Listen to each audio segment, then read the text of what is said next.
Well, welcome back to the Speakeasy. It's a packed house. It's me and Doc. So if you're in the audience and you want to jump on the Zoom and join the discussion, you're more than welcome to. We lost all of our crew because the Speakeasy room is under quarantine here in communist New York. We can't have more than 4 people in the Speakeasy Zoom, according to New York State Executive Order by Comrade Cuomo. Just so you know. So if anybody, why you need to move to Texas. Just saying. So if anybody would like to join, please let me know in the chat, and we'll throw you in there. Or as I would like to say, Texas and its 49 bitches. Just saying. We led the way again this week, didn't we? Woohoo! Just saying, Texas rocks. Yeah, but it got shut down. So, that isn't their fault. But, it's just because but nothing don't want to happened. have to do their freaking job. But nothing happened. It doesn't matter. At least we gave it a shot. More than I can say for anybody else in the United States of America. Till we led the way, then they all jump on the bandwagon. Wussies. They didn't want to go first, but we did. We led the way. We're shaking our fanny at them. So I've been trying to catch what's going on in Washington, D.C., and it looks like a group of Proud Boys are running around looking for a group of Antifa who are running around looking for a group of Proud Boys who are running around. Oh, my gosh. Seriously? No, I didn't change the Zoom. Victor joined. I don't. Oh, there he is. I gotta let people in. I gotta admit people. I don't know why Zoom's doing that now. Yes, I know. I've been in that waiting room from hell before. So it's sorry, a pain. Victor had to sit through that, but I'm sure he's There we used to go. it. It's a pain. Hi, Victor. How you doing, brother? Oh, doing fine. I just had to mute the stream because it went a bit crazy. It does. Phil grits his teeth at me when I do that. So Zoom now makes For you Twitch. every single time. I can't turn it off. It makes you admit people now because I guess somebody hacked into a school and got into their Zoom. No. Zoom has always had that function, but before it was default off. They turned the default on now. Yeah, I tried. They had people hacking into public Zooms and doing weird stuff, and It's the not Chinese were hacking. listening. It's a whole bunch. It's not hacking when you get the Zoom link. You just click and you're in. That's not hacking. Yeah, well, people were spreading around the links. However, I think a lot of them were getting that link. Yeah. In underhanded ways. Yeah, because people were stupid. They would share a Zoom link out on Twitter or out on Facebook, so anyone on Twitter or Facebook could join. Yeah, that's what was happening. Talking about being a goober. But I can't turn that default off. I've tried several times to turn that off, and it won't let me do it. I've even reinstalled I know Zoom. you can, because there is a setting for that. Because at my work we had to deal with that as well. But we only have authenticated users, so that might be a different thing. Yeah, that's true. That's true. So, nothing going on out there, is there? I was just talking about how the Proud Boys are chasing around Antifa, who's chasing around the Proud Boys, who's chasing around Antifa around D.C. right now. It's like a big circle jerk going on. It's just hilarious. And that doesn't look like bad optics to you. No, not at all. Oh my Lord. It's actually it's gonna take tomorrow. I'll bet you dollars, pennies for dollars, cause they're gonna bring out the tiki torches, and there are gonna be people in hoods. I wouldn't doubt it because it's starting to get comical now. Yeah, they tried to start getting the. I mean, you're getting in fist fights. They're grown men fighting each other on the street. It's kind of ridiculous, I think, but it's not proving anything. So all night they've been running around chasing each other down, apparently, and the cops have been moving the groups around so they can't find each other. It's like a comedy. Oh my God. Yeah, but the thing is, it doesn't even have to be Proud Boys. No. There are gonna be people who will be wearing hoods, who will just toe the line, and people will start out handling torches, and the dummies of the group will take them. Yeah, they will. Well, you got groups out there like IRL out there and all kinds of degenerates that'll start fights over the littlest thing to get content. It became a joke. Yeah. And they forget they're becoming a meme right now, and it's only interesting for the in real life streamers who will get money. Yeah. Everyone else is fucked. Yeah, because all the IRL guys ran to DC this weekend too, except for one who spent his weekend in jail. Because that's what they do. They're interested in causing trouble. Well, that dummy thinks he knows the law and decided to pepper spray a security guard, a bouncer. Yeah, these guys are just.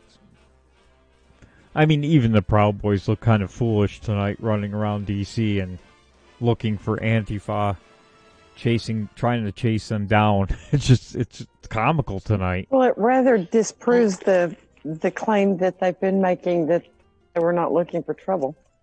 Yeah, so, I mean, because they are. Stand up for well, right now they are. The biggest irony is Trump told them to stand down. Mm-hmm. So much for that. Yeah, that's true. They don't even follow Trump anymore. They're doing their own thing now. Yep. UK Neil just posted on Twitter that Antifa are now trying to stab Trump supporters live in DC for Mega March. Oh, he posted the link. They'll do that. They're going to do that, yeah, if you're looking for it. I mean... Well, these guys are above the law. So, why wouldn't you? That's true. The only people who can stop you are the Proud Boys, and the Proud Boys are going to get arrested for it. That's the whole joke. Well, the DA and the mayor of DC, I mean, they're going to go after anybody wearing a red hat tonight, and anybody who's Antifa is going to walk tonight. So it's kind of pointless, right? Yeah, but that's the whole problem. They did their Million Man March. After that, they should have stayed at home and concerned about their own backyards. Because the ball is in the courts. Nothing else matters after that point. Sort your own backyard out. That's what I've got to say. Because their own governors are screwing them over the minute they come back. Yeah.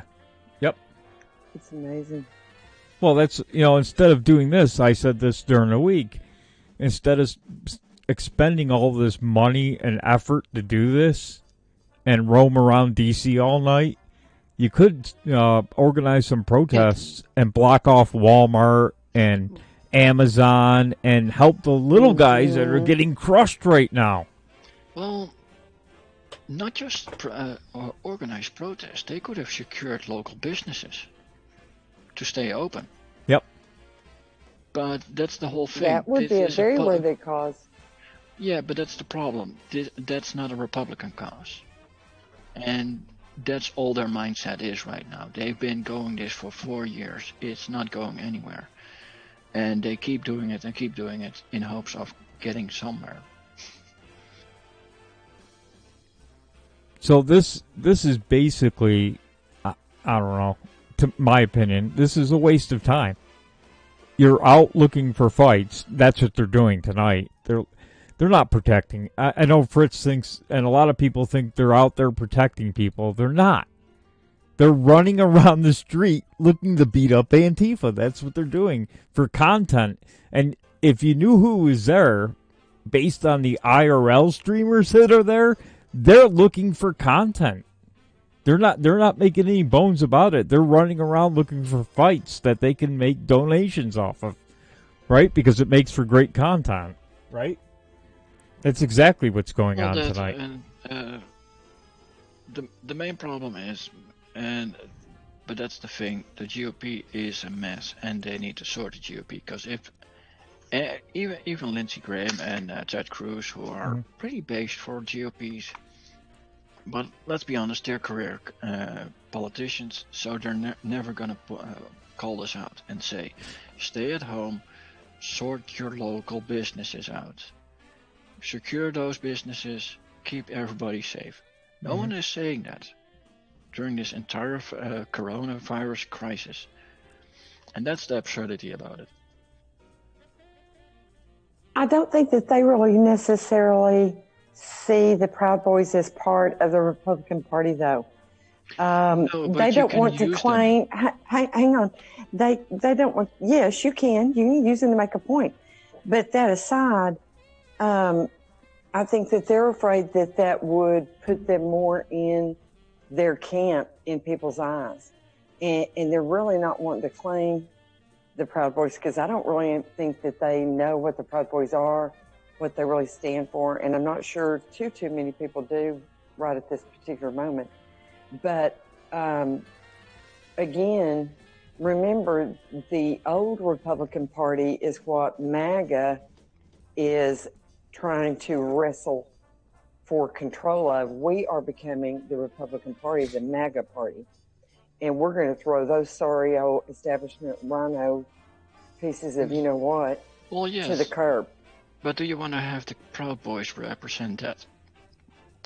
That's why they're saying no. They don't claim them. But they've been tagged to them anyway. It doesn't make a difference, right?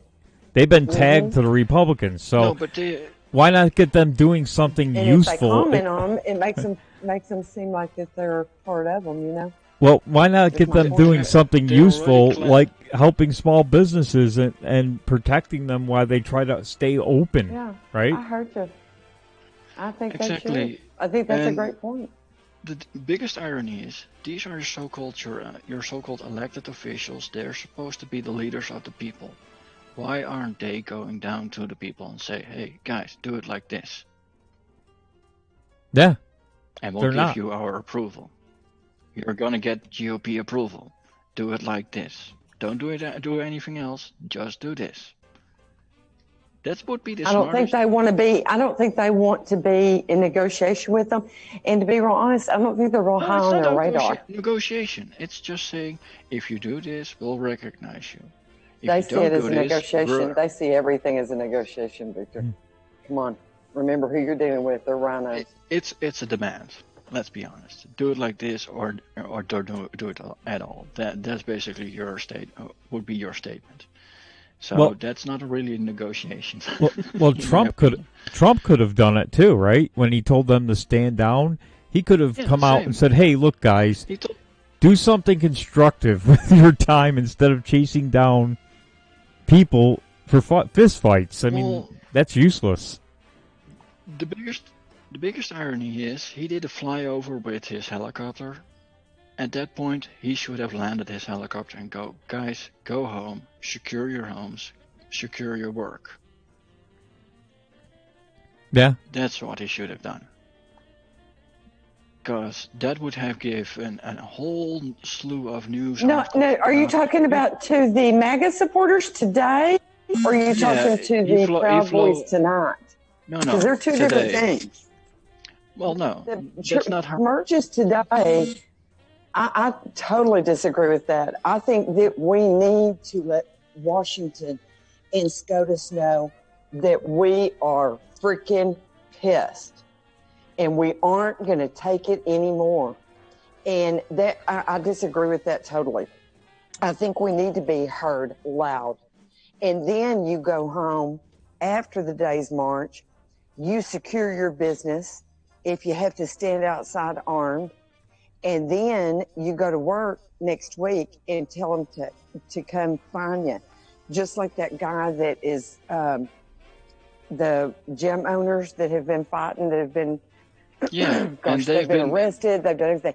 They've seen over 4,000 people, and he did a really funny thing. I may have sent it to you, Phil, where he was doing one of those things where they write on the paper so they're not saying it and everything.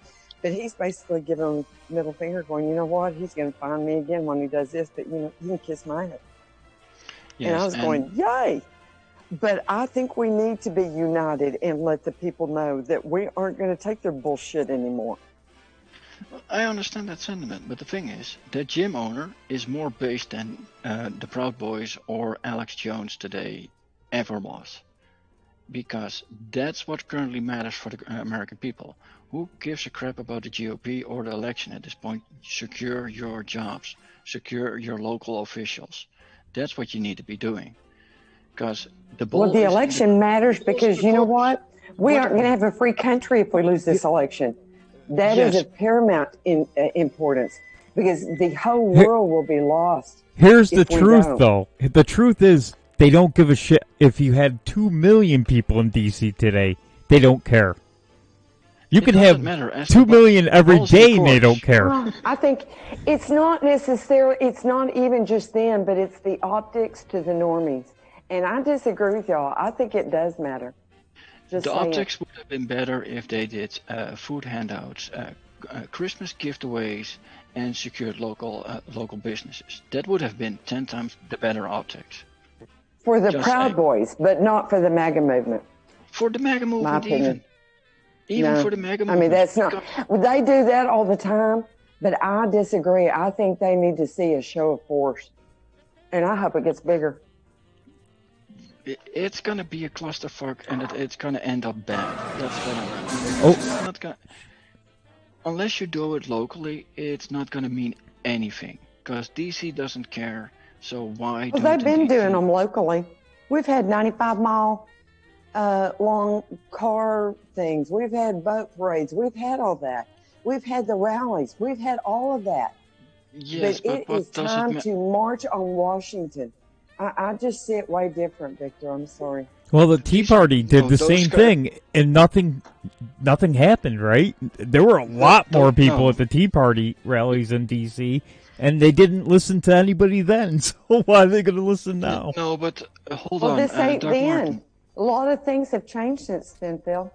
A lot of things. Doc Martin, on Phil's show, I showed him how you should be protesting, and that's where that was in Idaho, where people had to deal with legislators that were going to decide on mandating the mask mandate. Even in your home, right? So what did everyone do? They went to the city hall and they went to the legislators' homes and they just sat outside. I'm not precluding that. I say do that all the time too. I say do that in addition. But I say in addition to that, it is good to have these shows of force, the numbers, because last weekend they had over 1 million people, and that's not something to be sneezed at. So I take your point, but I still very respectfully disagree with you. But why make a circus out of it? Because that's going to detract from any good. Yes, it's an entire circus parade that's coming down. And that's the problem. That's bullshit, though. No, the million I'm talking about the march today was not. I disagree. I saw it very differently. But the thing is, I saw it very differently. You saw it differently. Normies and Democrats don't see it. They just see, the circus came downtown. That's all they see, and they'll dismiss it and move on to the next hot topic thing on TV. If you think that you're going to get your enemy to give you recognition, think again. You're looking for the wrong thing, Victor. This is war. I'm not looking for anybody's recognition, and I'm not. That's all I gotta say. Honey, that's coming. That's next. But this is unconventional warfare, and you don't take quarter. You don't look for recognition. You look for scores. That's what you do. You win. Strategy, and that's a lot of different fronts. And I'm not saying that I don't agree with what you're saying, because I do think it's important to do all that locally. But in addition to that, I don't think this hurts our cause at all. I just see it very differently. I'm sorry, honey. No, I think. Well, so I guess we're going to maybe it doesn't hurt the cause at all, the march, but the after the march, this night of Proud Boys running around like lunatics and Antifa, that's just stupid. Because there's weirdos on both sides. Yep. And that's what you're going to get when you march out in mass. The weirdos are going to show up. But they do locally too, for that matter. If you think they don't, you didn't watch TV. No, but look over here in the Netherlands, for instance. We had a firework ban. We've been using fireworks non-stop since November 14th, and there's no ending in it. The problem is the cops are already sectioning certain parts of the city. That's a no-go zone. Unless you live there, you don't go there. So what's going to happen? They're going to move to the next zone. They're going to move to the next zone. They can't police all of us. That's how you go about doing things. You don't go show up all in force at, like over here in the Netherlands, at Den Haag, where they'll have the military and everyone deployed. That's not going to work. All you got to do is do it locally and do it all across the nation. They can't lock you all up. But they can if you show up at one point. I don't have a problem with that either, but I say still do it all at one point. I say do it all. I say unconventional warfare. I say let the Kraken be released. I say do it all. And don't hold back and stop being such freaking wussies. Stand your ground, get up in the fight, and do something. And I don't care if it's wrong, even if they're showing passion, it will come through, and people are gonna still see it, and I think be impressed. There was a really wonderful guy today on one of the scopes I was watching, and he says, I've never really been a very patriotic person until I saw all those people gathered last week not being silent anymore. And he said, that awoke a love of my country that I didn't even know I possessed. And he was out today. So I think that there's, people that you're going to reach, but in different ways. You have to have a multi-pronged approach. I don't have a problem with any of what you've said, but I don't have a problem with what happened today either. But you have to know that we have extremists on both sides. We have right-wing extremists, I'm sure, out there, and we have left-wing. And, the majority of us are in the middle. So that's just kind of the good, the bad, and the ugly that come together. Don't get me wrong, I understand your sentiment, but my main problem with this is look at what the media is showing. Because you're watching it on Periscope, the normies aren't there. You'll watch it on dedicated Twitter accounts. The normies aren't there. All they see is MSNBC and that kind of stuff.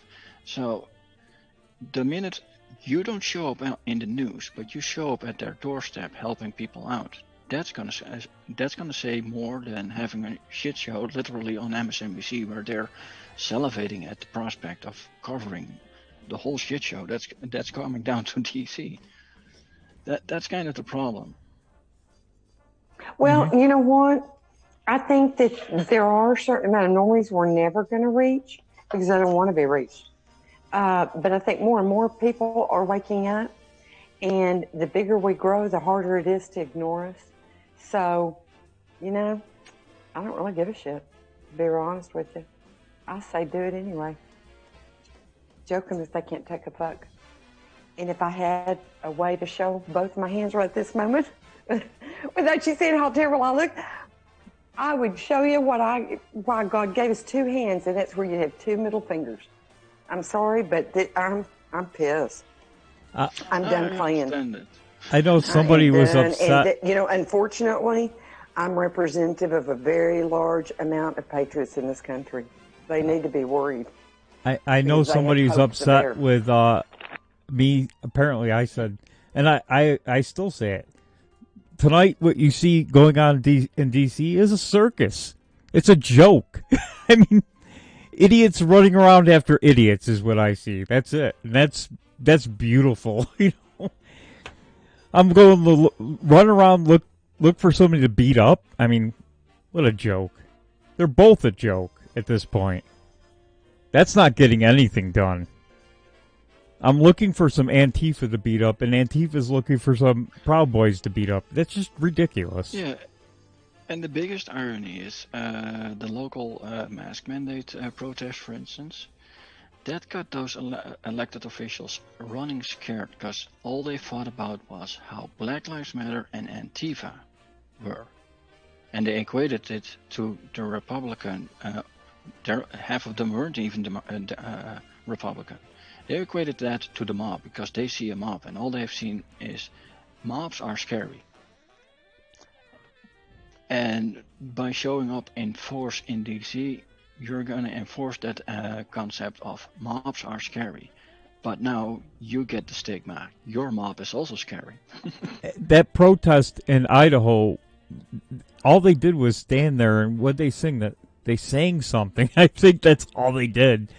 They didn't do any. They didn't throw rocks. They didn't attack the police. But they got their singing. Yeah. They got their mask mandate stopped, right?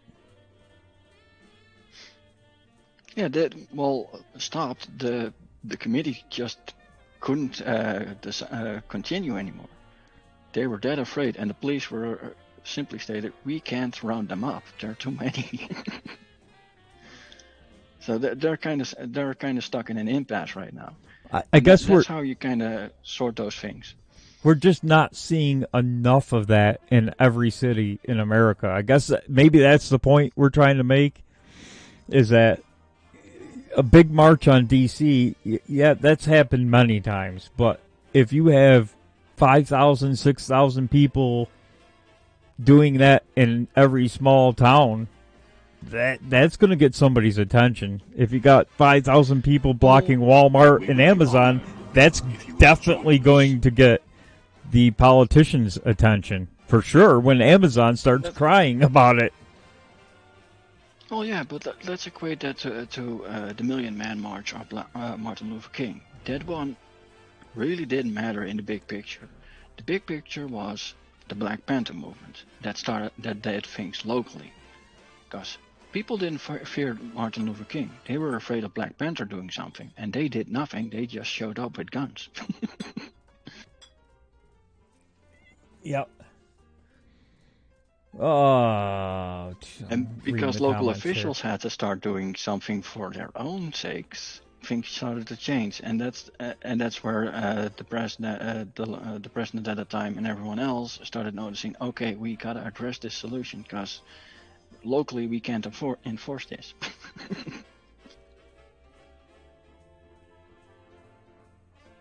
I'm sorry. I'm just reading the comments. Doc, you still there? Did you leave? Yes, sir. Oh, okay. I'm here. I guess I was thinking about. I keep hearing a lot of talk about civil war.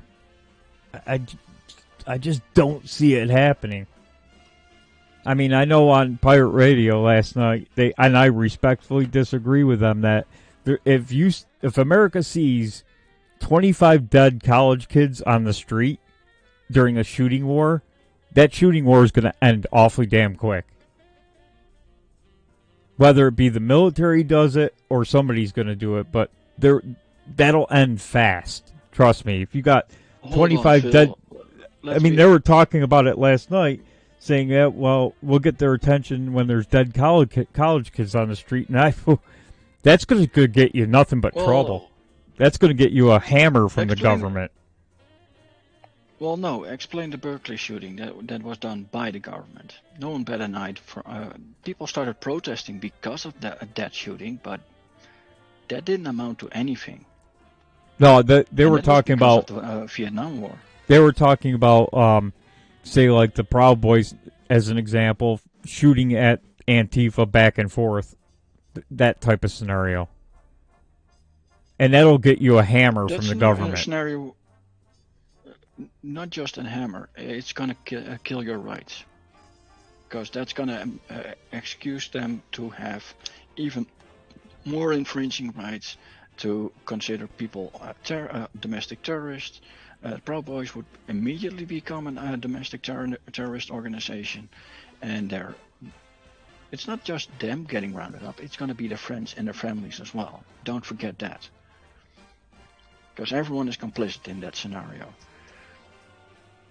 And you don't want to have a crystal knocked when it comes to that. I hope it doesn't, because, you know, I still hope that, I heard part of the scope last night that you were referring to. I didn't hear that particular point, Phil, but I heard James say that though they should have given Texas the hearing, that, you know, according to the Constitution, they were right in that they're kicking it back to the states, because, you know, they designed it so the states would have the power, and that still should play to our favor. So I still hope and pray that the system and all is not lost yet, because again, I think they were smart enough to use a multi-pronged approach, you know, not just the fraud, but all these different things together. And I still hope that there is a way that all of that can transpire peacefully, because yes, I do know that people have been pushed to their last breaking point, and then in many instances are denied a way to make a living. And that's the last thing. You make somebody desperate by taking away their ability to make a living for their family. So I'm still praying about it. I really hope it doesn't come to that. Well, the easiest way to solve that solution is, again, like I said, do it locally, because your states will start to worry. If the vote gets cast on the state, they'll worry about Antifa and Black Lives Matter. How do you solve that? By making your presence known locally. They hadn't done it yet. Just saying. There's no better way than killing them with kindness. Let's be honest. The Georgia legislature backed out. You didn't see in any Black Lives Matter protest or Antifa protest. Because if you're kind, if you're helping your locals out, guess what's going to happen? Your local's going to say, hey, I need to help this person.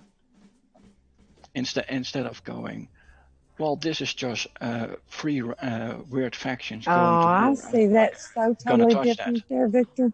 Oh, no. All that crap needs to be dealt with. They need to have community leaders that are not secret members themselves and socialists, that actually stand up and say, you know what? You aren't going to pull that crap in our town. You can peacefully protest according to the Constitution, but you will not riot. You will not burn down businesses. You will not set up autonomous zones. We are the United States, and you are governed by the applicable laws of the land. You don't like it, get out. Yeah, none of this crap of oh, let's help each other. You can't help them. They are, number one, a large number of them are paid activists. That's how they make their living. It isn't necessarily because they believe their cause is so great, because they're bought off with so much. And you add in the crazies, and then you add in the foreign actors and the national actors that don't like America and that are enemy of the state. That's who they are. You can't coddle them and think you're going to win. No. It don't work that way. You don't coddle the Black Lives Matter and Antifa. And to address Becca, you don't need sniper nest. But the problem is, let's take the Proud Boys for example. They are winning. They are our winning team. Just like the cops, they can't be anywhere. Why? If you treat the locals, Democratic GOP otherwise, if you help their businesses out, if you help your locals out, guess what? They're going to stand toe-to-toe with you when Black Lives Matter comes around to burn down the town. As much as I can. But they That's why try you standing have to up to help them, out and when they don't locally. have the backing of the local government, they lose because you don't have weapons like that. You don't have the ability necessarily. Even if So they have the kind of, backing but of kind the of local not. government, if the people are behind you, the local government's hands are tied. That's what I keep trying to tell you. The We government used to doesn't think care. that. Well, you hadn't been watching too much TV then, because you know what? I've seen a lot of the local governments turn around and give their constituents the middle finger, voting entirely against them, thinking they have the control right now, and the people forget by the time the next voting election comes around. You don't We're have to. not like that anymore. Yeah, but that's the thing. You don't think for the next vote. You act right at that moment. Well, you hope they would, but they don't. That isn't real life. I mean, not with elected politicians. Sorry, but they're slime. Exactly, but when the entire town raises a fist, the local officials run and cower. That's how it works. Well, And I in think you have a order lot to more get the faith in local that than I fist do. to rise, you need to help them out, or at least show your support towards them. That's why you I help agree, and we've local all business. said that. Yes, I agree that should be their thing, but that isn't everything. I mean, there's a lot of other moving parts that go along with it because we are in unconventional war, and that is the future. We covered a thing on Sketch a couple of weeks ago about that. Conventional warfare is going to be a thing of the past. The big, huge squadrons and zillions of soldiers and all that. That now they are doing smaller units of specialized talent, backed up with specific military, Not even like special missiles and tanks and military. stuff like that. No, because over here in the Netherlands, the same crap happens. There's a protest, a police van moves in with police officers in civilian clothes, dressed like the protesters, behind the van, and they'll jump out of the van, jump into the group, causing a commotion, and the police suddenly starts cracking down on the protest group. That's how they do it, and it's not even a special team. It's just your police officers in plain clothing, looking like the protesters. That's how they do it. Well, they do that here And too. the only way to the only way to resolve that issue is have the entire town stand, because then they can't pull that shit off. Because you'll recognize them. When Black Lives Matter marched in a local city, the cops did that. Nobody knew it, but they were part of the protest, mixed in. Yeah, because over here we have 55 local TV stations. Aside from the main TV station, the main TV station will show you the angle the cops want, the government wants. What you see on the other 55 TV stations, you'll see it from a different angle, because there was also a camera. So you see how they do it. Yeah. And that's kind of the main issue. America doesn't have local TV stations anymore, as they are also co-signed up to MSNBC and whatnot. Yeah, ours here is Fox. They're all Fox or MSNBC or CBS. We're working on a 2008 Ford Focus. Whoa, still working on that Ford Focus here. Yeah, they're all affiliates of big news corporations.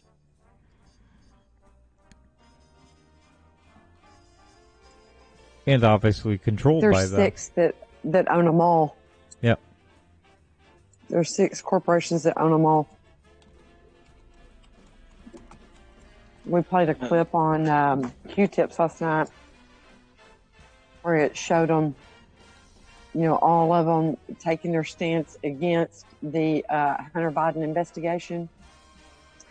And then just recently, now that it's come out and they can't avoid it anymore, because new media has pushed it to the point where the normies are now becoming aware, and they were trying to say that it was Russian disinformation. It was very funny, but it just showed thousands and thousands of reporters all saying the same very exact thing. It's disgusting. I know there's no end.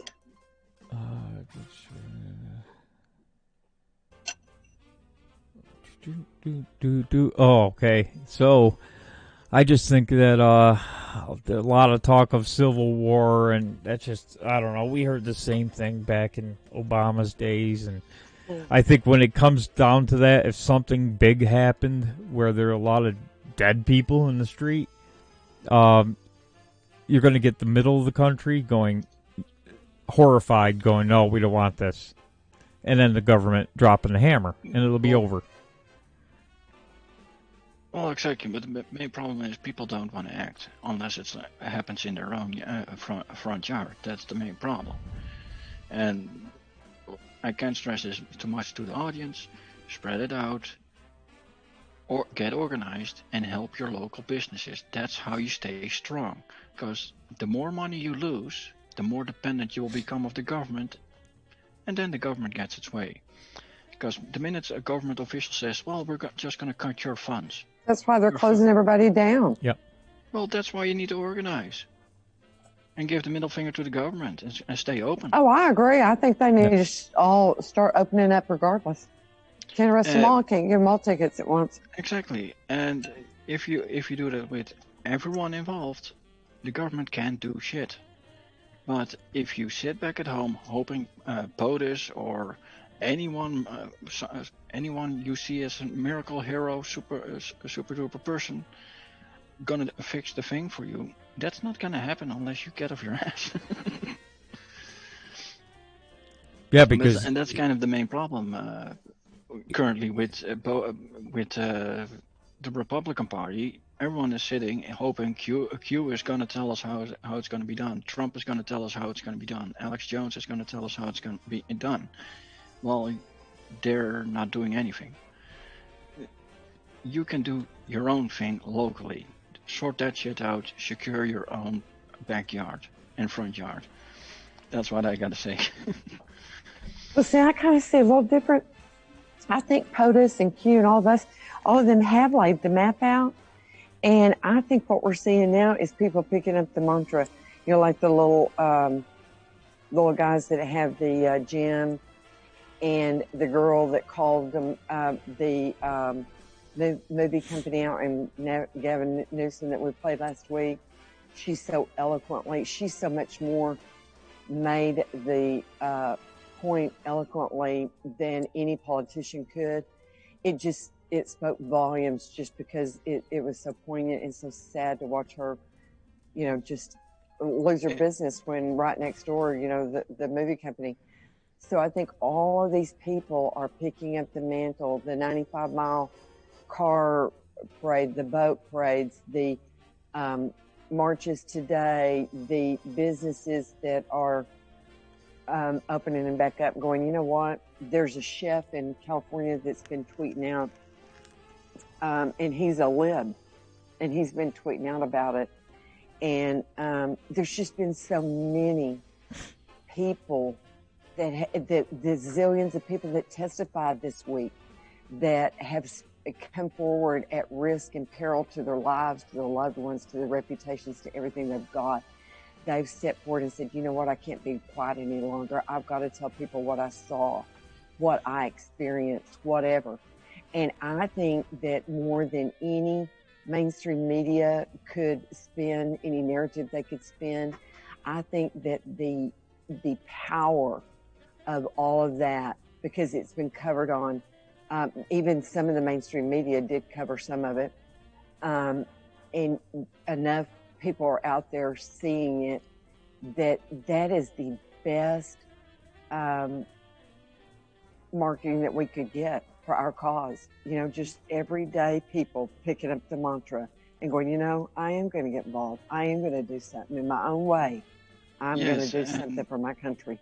How are they going to? It was wonderful. Yeah, but this is the problem. I'm going to do something for my country who doesn't give a crap about me, who doesn't provide me with food, who is going to take my home away if I don't pay my bills. People, let's see, RM Jones, 35, he doesn't give a crap about his local businesses. Have a Walmart in front of your house. and say again how big tech and big corporations are to blame of all of it. Because if you can pay for your house, that's nice. The local business owner can't, and he could stand side to side with you during these protests. Support the man. He'll support you. Oh, I That's think how it works. our movement has all been about supporting small business because it's majorly made up of small business. I'm a small business owner. I don't see it. Phil's a small business Well, owner. that Well, and you know what? You might not be running in the right circles then because I've seen a bunch of it. well, no, R.M. Johns is saying I don't give a damn about local businesses, family first, but you're missing a whole point there, R.M. Johns. Local businesses hire your neighbor who has a family right next door to you. So I guess if you don't give a damn about them, then that makes no sense. I don't give a damn about local businesses. That makes zero sense. Yeah, but that's the thing. Your cousin might be in construction. Well, guess what? His construction company went bankrupt. Yeah. So now he can't pay for his house. So his house goes in foreclosure. Are you going to take him in? Because the government isn't. That's why I say stand with your local businesses and keep them open. That's how. And any COVID rulings, you can protest them alongside with local businesses because they are affected as well. Whether they're Democrat or Republican, it doesn't matter anymore. The only thing that now matters is your right to prosper. That's all there is. I'm not saying your family shouldn't come first, but you can't just say the hell with the local businesses. I mean, you want to talk about unbelievable. Maybe it sounds like there might have been a little bit more to that because I don't think she really means just to hell with all local businesses. That's what she said. But would you like to expound on that? Give us some more insight into what you were saying. Businesses here were shut down again. That might be it all. I don't know. Restaurants and bars were shut down again. And I drove past what they call Commercial Drive over the bridge. I had to go make a delivery. And the entire parking lot for Best Buy, Staples, Walmart, Boscov's, Target, all of the parking lots were jam-packed. People couldn't even get into them. And here I'm driving over the bridge going, what the fuck what are you doing?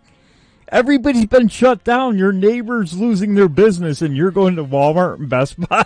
I mean, come on, people. That makes no sense. And that's the problem. The big corporations have been making a landslide profit over your backs during this whole crisis. And you keep on supporting them. While more and more businesses are going bankrupt, people lose their homes and whatnot. Hell, they're even firing their own employees to so-called cutting back because they're making losses during this extremely profitable era for them.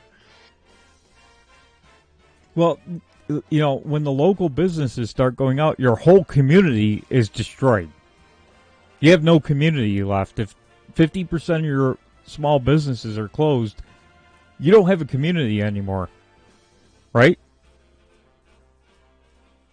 Because not everybody can go work for Walmart and Best Buy. Well, small businesses are most important because they employ the largest number of people, even over the big companies. And because it is our family members and our neighbors that are employed by it. But, you know, I think we're all really talking kind of the same language in that I don't know anybody that their family didn't come first. And I don't know anybody, I don't know anybody that would not stand with their neighbors and their small businesses if given the opportunity. But I think a large part of our MAGA movement has been becoming active, or activism is a new thing to them in some ways. And those are things that we do naturally and normally because we are people of conscience. And we usually do take care of our neighbors and our small businesses and stand with them. I mean, I've got a little, one of our favorite restaurants, we go there all the time, is a little Hispanic family-owned business that is has been around 100 years. And I mean, you cannot get in that place. Everybody's there. And I think a lot of MAGA, don't realize that that's what they're doing because that just kind of comes normal. Yes, there is too many people that buy from Walmart and Amazon, do all that stuff. And I agree. I think that we need to do more and more for our small businesses and spend less. But to say that we don't do that as a whole, I think might be a little extreme. Well, but the main problem is it's not on the top of the agenda list, and that's my biggest gripe in that. Yeah, you said that. Mm-hmm. I get you, and I agree in a lot of ways with that. I just think it's got to be multi-pronged. I mean, I think we are in such a state of war that we have just got to hit everything at once now. We've been complacent, we've been nice, we've been naive. We've been all of that for far too long, and it's time we wisen up and do it all. Throw everything you've got, because if we lose this, we've lost our country. I think the only businesses I'm seeing being helped at this point are people who are making it on TV, and there are so many. In fact, that woman was on Neil Cavuto, and I should have pulled up the interview. But she said that she's got friends that have businesses, and they have family members that have killed themselves because they've lost everything. And they're not getting... She said, I'm appreciative of the help I'm getting, but I made national news because she had a viral video. Those people aren't getting any help whatsoever. Mm-hmm. And there's exactly. And that's millions of them. That Canadian bar dude, bless him, he said basically, stay open. We got money for you guys. We'll arrange lawyers. We'll pay the fines. Stay open. Those people, they're more patriotic than the people that are marching at that point, because they're actually helping the people that need the help. That's how I look at it. If you get the local government to lose control, guess what? That's going to spread across the whole country, and then basically the main government, your federal government, has to acknowledge we lost control. We got to sort this out.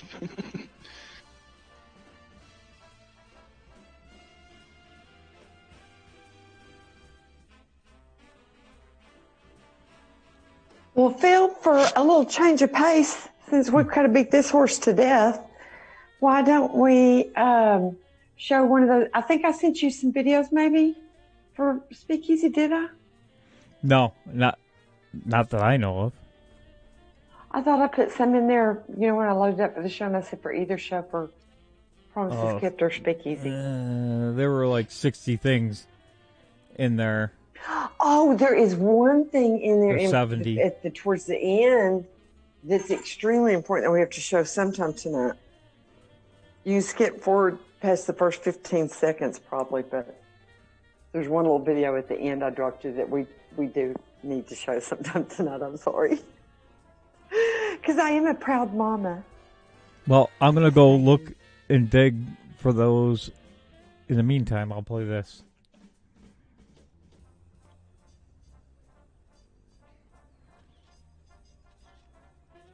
Whilst I dig. Hello, excuse me. Any good restaurant here? Good restaurant. English? Oh, this street walk please.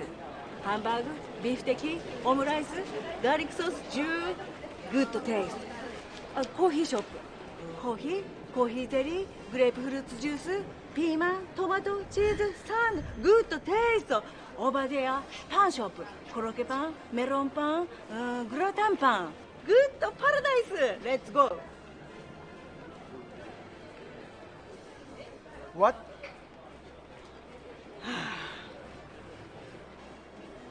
McDonald's.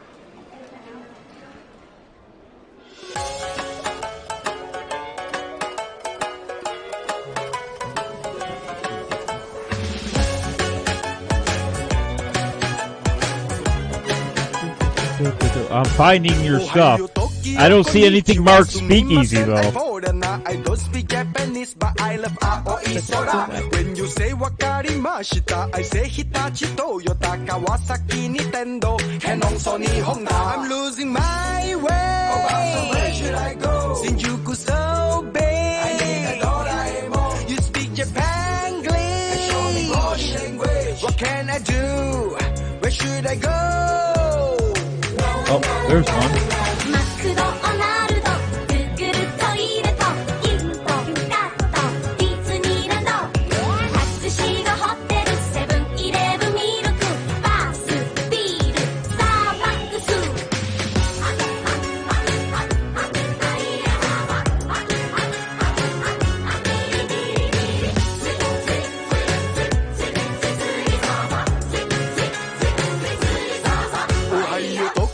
Konnichiwa, sumimasen, I foreigner. I don't speak Japanese, but I love ramen tempura. When you say arigato konbawa, I say Suzuki, Yamaha, Uniqlo, Toshiba, Casio, Kochila. I'm losing my way. Oh, so where should I go? Shinjuku so big. I need a Doraemon. You speak Japanglish. Show me English language. What can I do?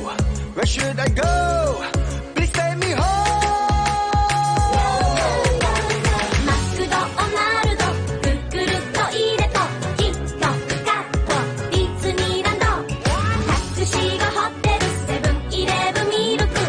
Yasu, Biru, Bakasu.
Baka-ya-ro-ru.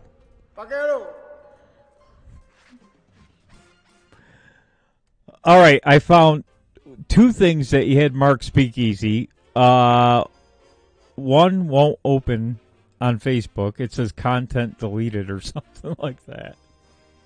So Facebook got their grubby hands on it before I could play it. Figure. Here's Mark your one. Zuckerberg.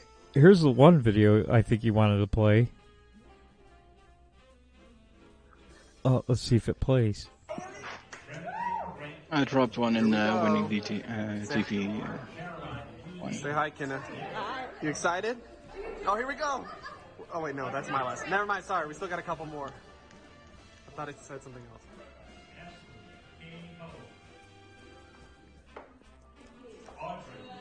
This is so much easier than recording a tiny face across the real. Oh, this guy was dumb. Hold on. Oh, no, not him. Okay, here we go.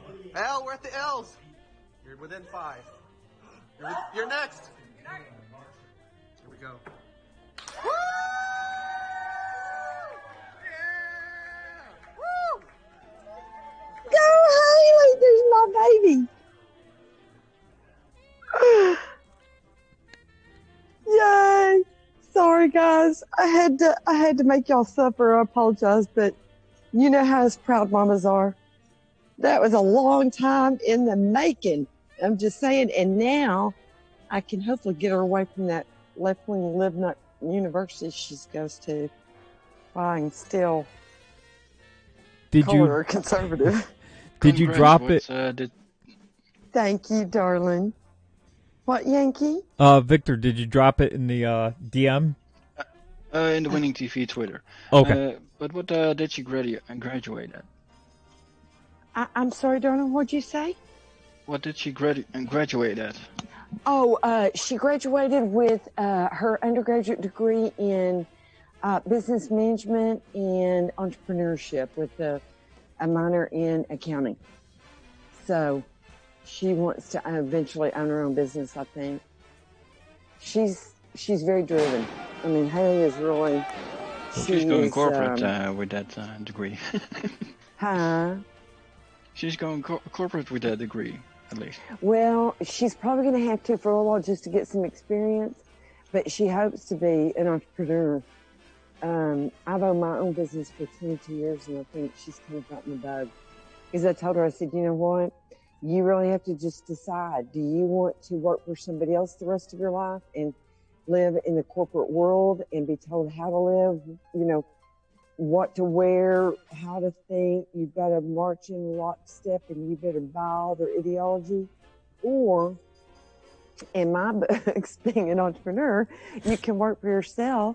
Yes, it's a lot of stress. You never get away from it because you don't get a paycheck at the end of the month if you don't make it. You know, when you work for a corporation, you know you're going to get a paycheck pretty much. Though they can always take that away from you at any moment or torture you with it in the meantime, like my husband's company, but we won't go there. But, you know, or you can choose to make your own way in the world, own your own business, make your own rules. Yeah, it's stressful, but it is a ride that I would not trade for anything. I mean, it has been a wonderful, wonderful thing for me. And I think she would really enjoy it. And it gives you some flexibility, too, in rearing your children, particularly for a woman executive, because in the corporate world, you can go check your kid in at the daycare as you wave at them goodbye and go off your corporate job. Or you can own your own business and be a little bit more flexible. There are some times where it precludes you. I mean, I honestly tell you, there's lots of times when I've had to leave Haley when I didn't want to or she didn't need me to because I had to work. But luckily, you know, I've had my mom and family that have stepped in and really filled in the gap. So it just meant a lot more available time for me to do things like get her early from after school care. You know, if she was ill, I could still try to work from home, even though she was sick, because she has a pretty severe medical history. And so it's just made all the difference. And I told her, I said, you just have to decide. But if you want to own your own business, you got to know how to run a business. And the best way to get that experience is on somebody else's dime. So for a year or two. And then she came in this week and goes, Mom, you know, I was thinking if I was ever going to get my MBA, this would probably be the time, wouldn't it? And I was going, well, considering you just finished your finals yesterday, did you have to ask me that today? Could you not give me one day off? I'm going, yes, Haley, if you're going to, you know, this is the time before you have my grandchildren, get married and have my grandchildren. But she was looking at some online, and I said, you know, as you look for jobs now that you've graduated, if you're really thinking serious about it, I'd start looking for corporations or companies that would be willing to subsidize it somewhat, if not totally. Because she can do it in 1 year online. And it's only about 11 grand. And it's a very reputable school, so that's definitely not out of reach. Yeah, but that's also definitely on the bargaining table when you're applying for a job. Looking for a job, yeah. Yeah, if you're smart. Well, it gives you also the perk of being a go-getter. Mm-hmm. And she is, oh my gosh, the girl is driven. She's very much like my niece. It kind of runs in our family, I guess. But thank you for the hot dogs. But my niece kind of followed in our footsteps, and she has 3 businesses. She has a bookkeeping and accounting business, and then she has one where they help manage the affairs of the stars and stuff like that. And then she owns her own roofing and fencing company. She was doing the books. Because she's an accountant, she was doing the books for a gentleman that owned one. and she realized that he wasn't really interested in growing the business. And so when all the roof shingle guys would come around, she would be always the one to talk to them and go through the training and stuff that they would, try to do for their company. And so when they offered specialty training at their site, she started going, and she goes, you know what? If they can do it, I can. She is she's about 5'1" or 5'2", maybe weighs 110 pounds soaking wet, and she can shimmy up those ladders and be up on that roof in 115-degree weather like a man. It's unbelievable. But she's done very, very well. So I don't know. I think you either kind of have it in your blood or you don't. But I think my family definitely has it in the blood. Because pretty much everybody works for themselves in my family, other than my husband. He's the only one. He's a Yankee, so that kind of tells you everything you know right there. Just saying. Isn't that right, Yank? What the hell kind of country is this where I can only hate a man if he's white? Oh, thank you for the diamond, Christy. Let me read the comment here. Come on. Come on. I will, Whistle Britches. It's stuck. Because I'm telling you, she's setting the market on fire. I'm not drunken really yet. well. Christy. Love you, Doc. Drunken Phil. Merry Christmas. I'm not drunk. Oh, we love you too. So. Oh, Monica said she did the same. Oh, my Lord, Monica. Good Lord, girl, you're tougher than me. I look at those poor little men up there in Texas when it's, 115 degrees outside. I can't even imagine what it is up on those roofs. And those boys never quit. From early to late, they're up there just working like things. Shay said that she's seen grown men, get sick. They just go over, vomit, and go right back to work. And you go, oh, my gosh. Can't believe more of them don't drop dead from What's that? Stroke. Doing what? The roofing guys. I've done that. Monica was saying that she did it. And I just, that's tough. I've carried thousands of bundles of shingles up ladders. Oh, it's not fun. Those are so heavy. People don't realize how bad those things are. Yep. It's not fun. Roofing is the worst job I ever had in my life. I would think that would be hell on earth, to be real honest. It is. For me, it really would be. We used to do 2 roofs in one day on a Saturday. That's what they do. Yeah. She had, when they did ours, she brought in two crews. They had our old, because here, I don't know about where y'all live, but here, they'll come in and lay, layer one.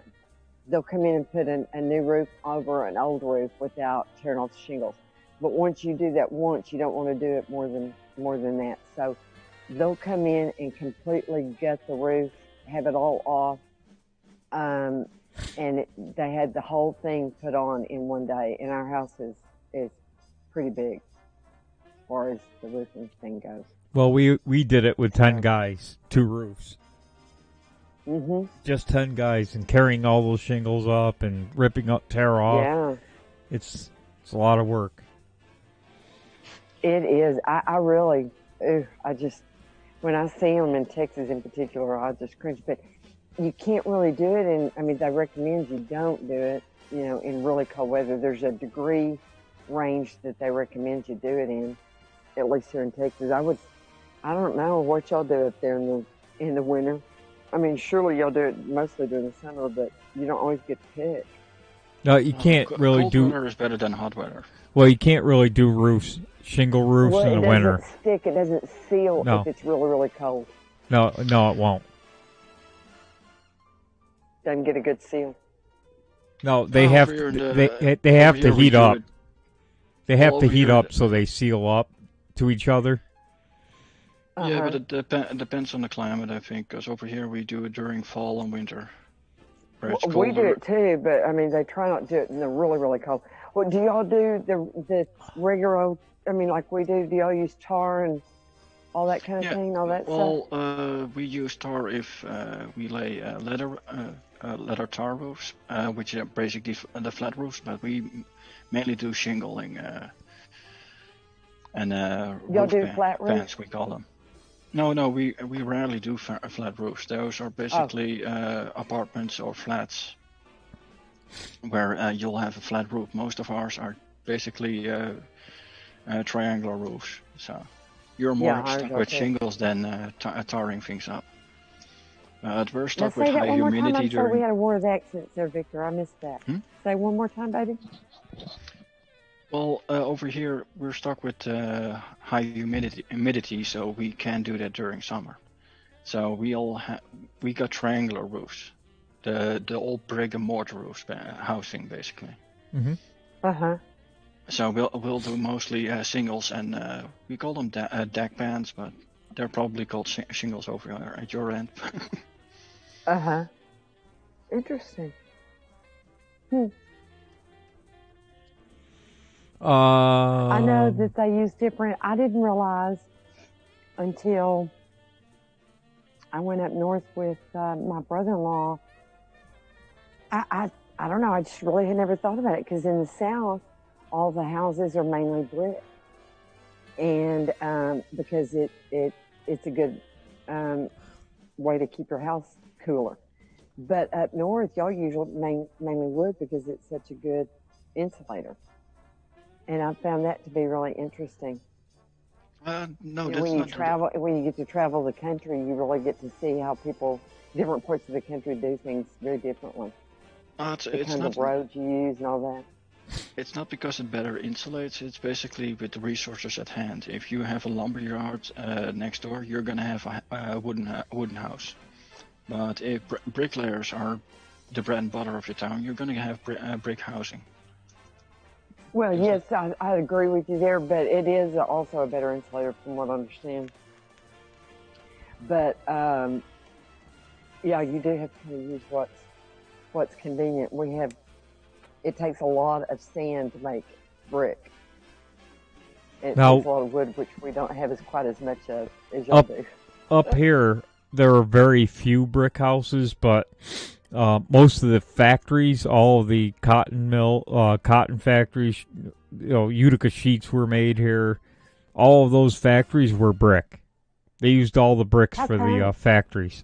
How come for that? Probably because of heating issues up here, because it can get to 20 below zero, several weeks in a row. Cold, and it just makes it colder. I'm just telling you. When you get to those temps, there ain't no amount of insulation that's going to help you. I've lived through that. Well, that's why we do dual We don't breaking. get much snow. We get ice. We get more ice in Dallas area than we do snow. Where I'm from, we used to get more snow than ice, but here in Dallas we get more ice. And you get that brick cold. I am telling you, it is very cold.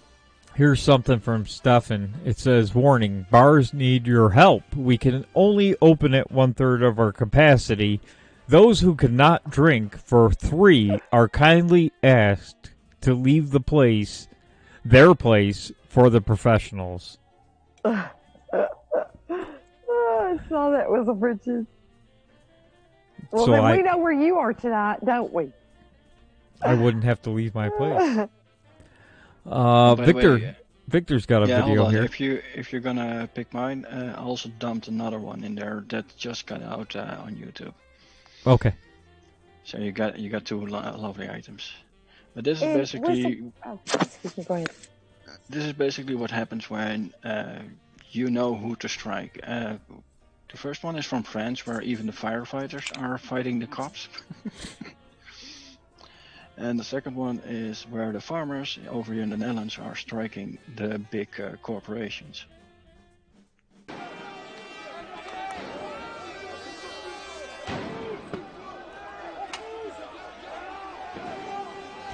This is interesting. The fire department is fighting with the police department. Exactly, and that's the thing. You need to get your allies. And if everyone agrees, the cops really have no place in being there. And this is all because you're in France. You're no longer allowed to record a police riot, so they can beat you without being checked, being publicized, or whatever. And even the firefighters don't agree with that. And the firefighters have water cannons. So. Yeah. Hey, I wondered why they didn't use manure cannons on those protesters. We know how to do that down here in Texas. I'm just saying. You'd have gotten rid of those. No. Over here in Europe, zone. Over here in Europe, we've done that during the 80s, and that got outlawed. Oh yeah, but I'm saying here in the South, they use it. You know, they used to use it on crops. I don't know. I don't think they do that anymore. But we could sure get rid of a lot of Antifa and BLM with that. I'm telling you, they're wussies. They'd freaking run. We used during the 80s. We did it with our government buildings in Den Haag. We pretty much flooded the entire place with manure. Oh, how funny! How funny! Here is the other video. Oh, the tractors. Is this the one I saw before? No, this is a new one. Oh. That's the thing. The entire country of the Netherlands has been protesting about all kind of things. So the government is kind of screwed during their next elections. Holy shit, they got the... Elections, no one wants to vote for them. Not the construction companies, not the farmers, not the local people. They got the roads all blocked off. The corporations can't get their goods out. Amazon is being blocked over here in the Netherlands. The main convenience store corporations are being blocked. So they can get the goods out, which is going to mean they're going to lose money.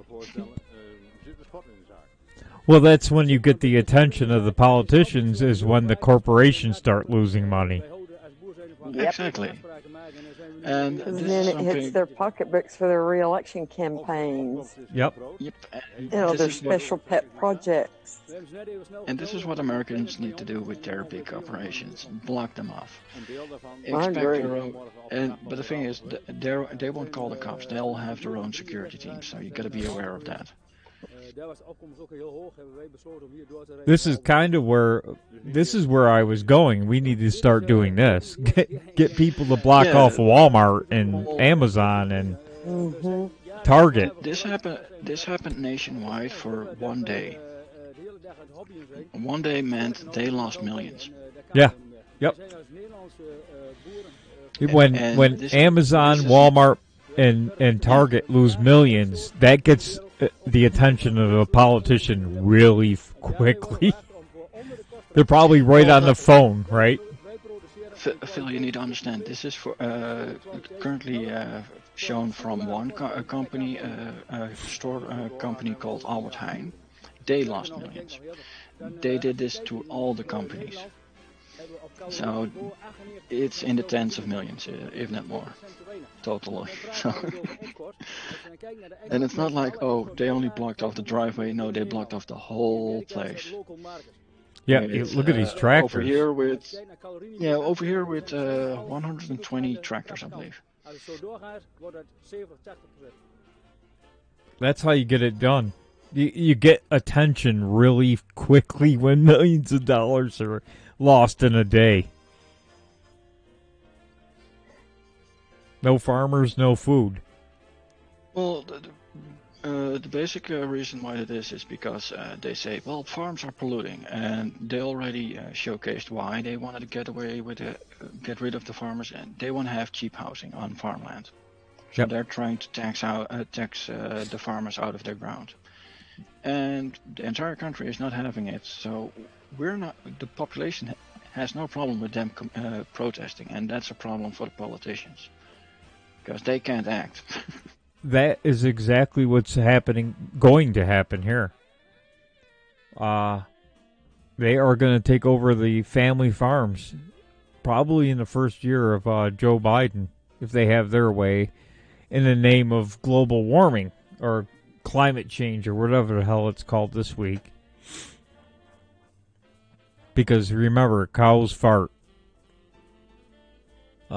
Frank, I don't know if he's in the chat anymore, but Frank USA said play this for Denise. Yep. That's our little Pernell. Love you, Pernell. Oh, I can only play a couple minutes. We're going to get a copyright strike.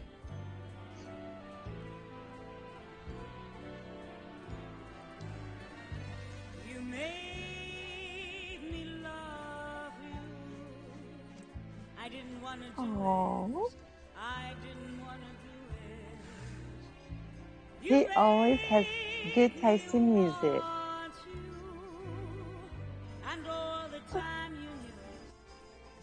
That's about all I can play before we get. That's I've okay. already. We don't want to get a strike. Yep. Well, I've got a couple strikes. You're always sweet to send me such good music. I got a couple strikes last week, and I have no idea why. I didn't play anything that was copyrighted, but What we did? I probably pissed somebody off in the chat, and they turned me in. They won't tell me what I did. You rebel, you. So, I don't know what I did, but oh well. It is what it is. You've gotten a strike. Yeah. I'm like, again? You're going to lose your channel. Oh, here's something interesting.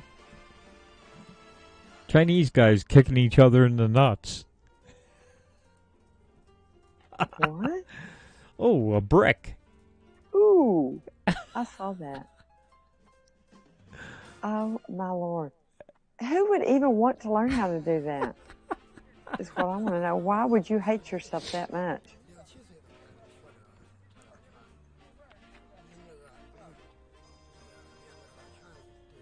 Dear Lord.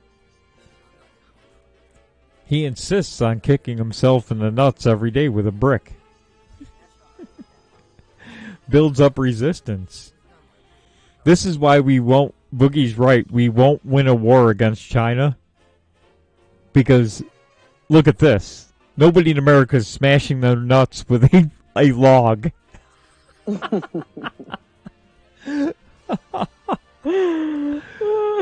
Yikes. Oh, my Lord, you have to really hate yourself. Just saying. The entire Chinese military does this as an exercise every day. Oh, shit. Oh, my gosh.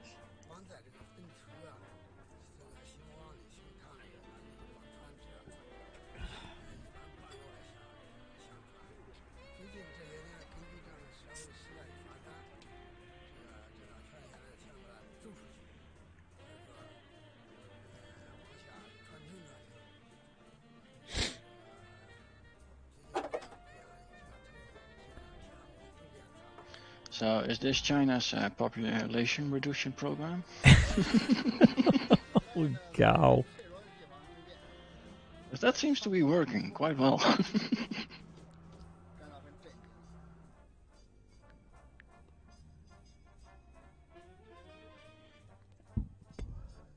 Interesting. Would you like some crushed nuts? Oh. That's why they call it almond milk, because if it was named nut juice, nobody would drink it. Just saying. What else we got here?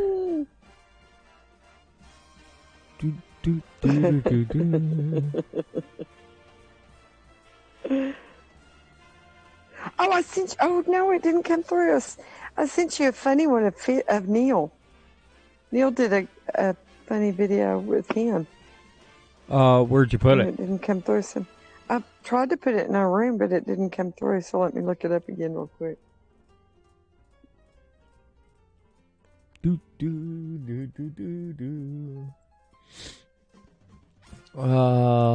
see here at UK. Is it on Twitter? It was funny. Uh-huh. Can you DM? It was funny. DM it to me on Twitter. It's sometimes okay. Telegram won't accept certain things for some reason. Okay, hold on. Let me find it real quick. Do. Where is it?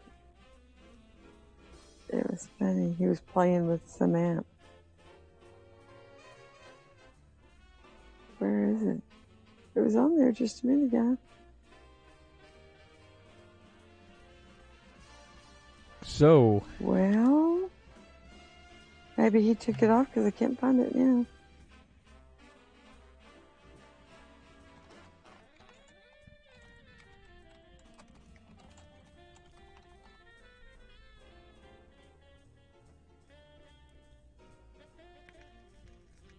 Huh. Okay. Not seeing it now. Let me look real quick.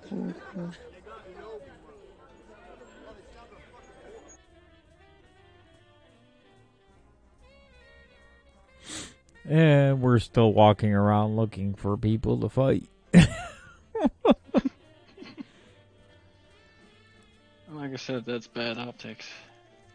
And they really need to stop doing that kind of stuff. I agree. Yeah, because the march ended. If you want to make sure people get home safely, that's fine. You know, no problem with that. But if you're going to roam the streets at 11 o'clock at night looking for people to beat up, then that's just not looking good. Yeah. It's just kind of a waste of time right now because you're wasting the cops' resources too. That the city's got to pay for all that.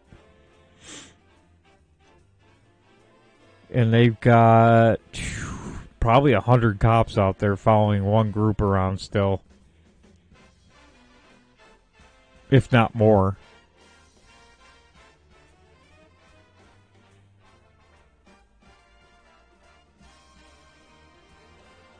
Yeah, that's still what's going. Did you find it, Doc? No, I can't find it now. Don't know what he did with it. Maybe he took it down because I'm not finding it on his timeline. I was just trying to curse through and see if I could find it again real quick, but not seeing it off the top of my head.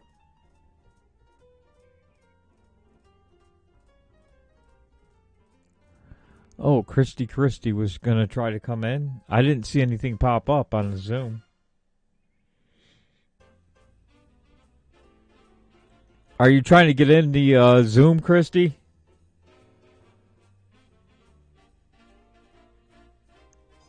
Let me know in the chat. Acting U.S. Defense Secretary Chief of Staff Kash Patel files a $50 million defamation lawsuit against CNN, Fox News.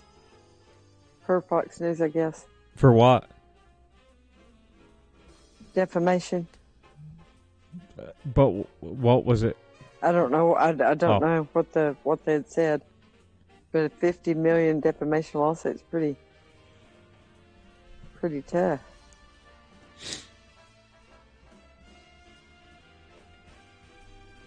Yeah, that liberal chef that I was talking about out in California is Chef Andrew Gruel. I think a lot of people probably follow it, but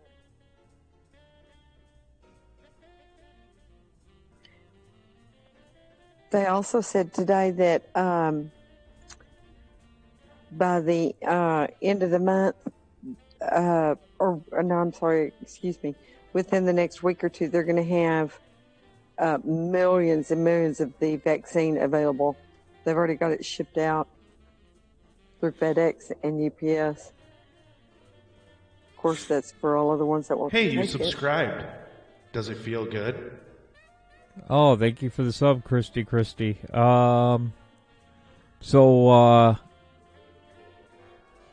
Apparently, if you're vaccinated, you're still going to have to wear a mask all of next year.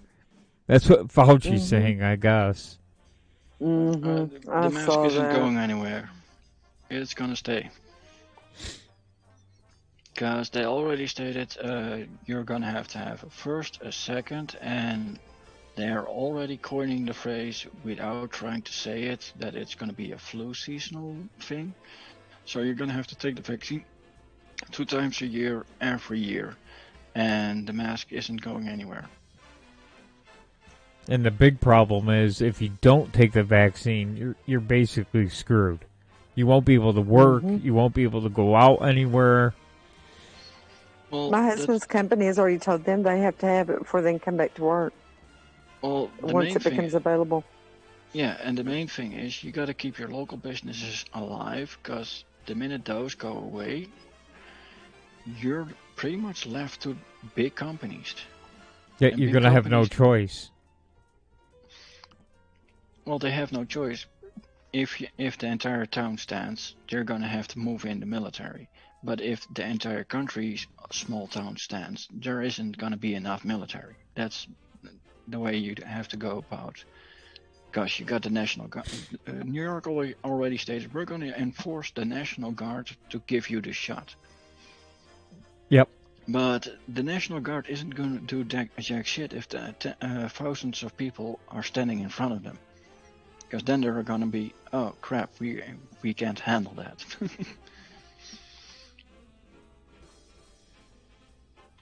And that's kind of the main thing people don't seem to realize. Everyone thinks for themselves at this point, which is understandable, and that's being pushed. Because let's be honest, if you get a letter of you got to get vaccinated, it doesn't say your neighbor has to get vaccinated. It doesn't say everyone else gets vaccinated. So the minute one person says, I'm not going to get vaccinated, if that means the entire cul-de-sac, for instance, becomes an orange zone, you're going to blame the non-vaxxer. That's a default solution. Evil Eric, and hello. Interestingly, the Germans did this during World War II. It's an easy way to single out people and keep people to toe the line. Just say, oh, your street has a Jewish shop, so the entire street is going to suffer for it. So what's going to happen? Everyone is going to gang up on the one Jewish shop. What's wild is, even if you take it, they're still talking about the same restrictions we have now going on for another year or two. Well, that's the thing, and they're going to keep on printing the money, just like how that happened during Nazi Germany. And guess what? Once there is too much money, you're going to have to literally have a suitcase full of money just to buy a loaf of bread. That's how absurd it's going to get. That's why they're pushing the whole global reset thing, because they can't account for the amount of money they're printing right now.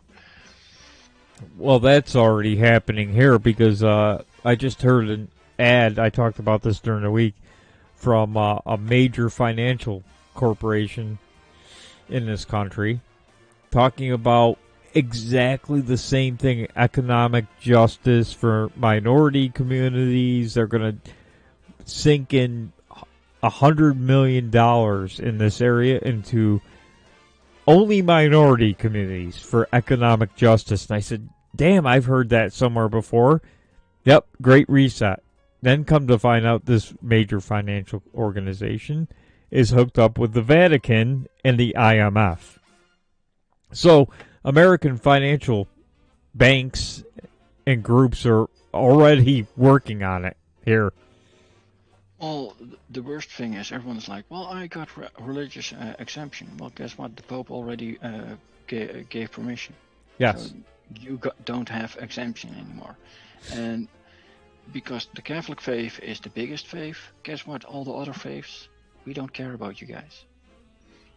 And that's kind of the scary bit about the whole thing. Everyone has their things in check already, but the people don't realize it yet. And unless you stand with your locals, which is kind of what you have to do, they're just going to roll in and by force inject you with the crap. Yeah, you're not going to have a choice. Well, the Great Reset is already underway in the United States right now as we speak. Well, yeah, and the thing is, people were like, "Oh, the social credit system, it's going to be scary." Well, guess what? This is going to be an implementation of the whole social credit system, because if they can't touch you through your job because you're an independent job owner, and they can't close you down because the people support you, they're going to take you out through the banks. They're going to take you out through the taxes, and they have so many. We Dutch call it a stick behind our backs, ready to strike. That you're kind of have to either the entire country has to stand, or the entire country is going to roll over. Well, they're trying to get everybody. There will be no independent small business under the Great Reset, right? Well, that's the whole concept. You break up your means of income, your means of ownership, because the Great Reset already stated by 2030 people won't own anything, and it's going to be a good thing. Well, this is how they do it. You can't run your shop, so you're going to go bankrupt. Yeah. Yep. It's already taking place. You could go look at some of the bigger companies like Bank of America, Chase, J.P. Morgan.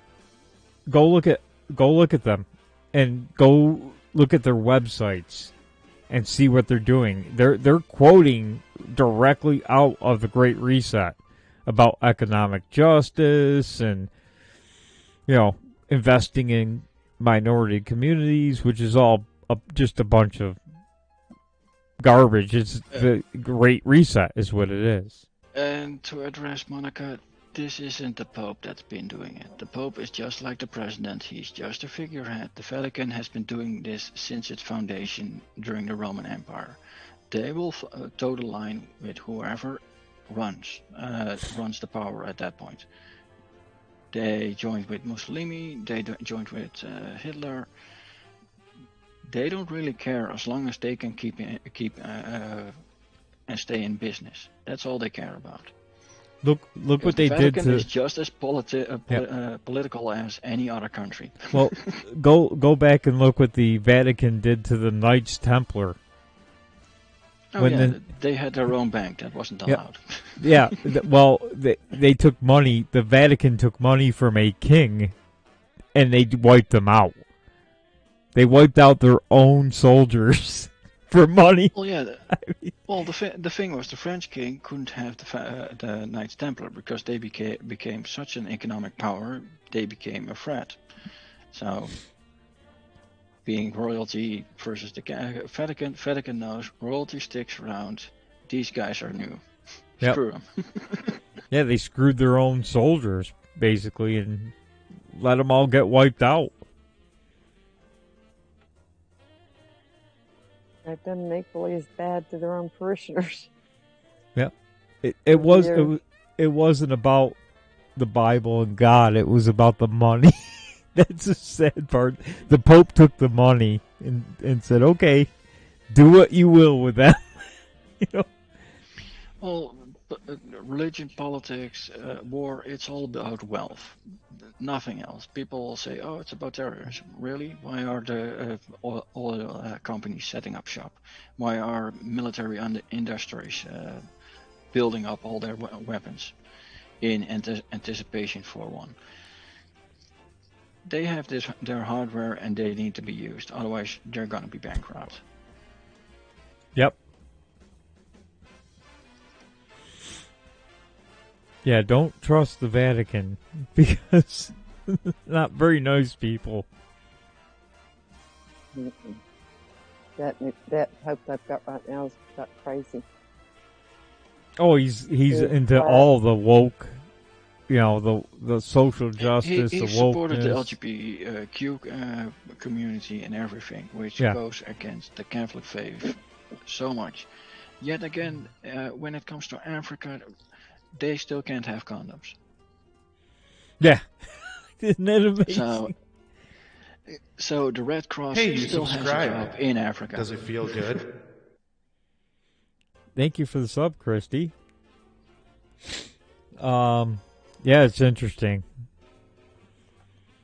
I was a Catholic for a while. My father was too. We had to go to religious classes and all of that when I was a kid. And then he started looking into the Vatican, the Pope, and said, "Nah, enough. and he stopped going to church, Catholic church. So. Oh, I got out of the Catholic schools way easier at the tender age of 7 by asking where did all the people came from after Adam and Eve. Yeah. Oh, they threw you out. Yeah, they kicked me out. They refused to teach me after that question because they couldn't answer it. Well, Adam God and Eve made got it enough, didn't he? Adam and Eve got really busy. I guess so. Well, we got to Cain and Abel, and Cain slew Abel, and suddenly Cain had all these people around him, and I was like, well, where did those come from? Where did they all come from? Hey, you subscribed. It's not in the book. Does it feel good? Oh, thank you, Christy, again.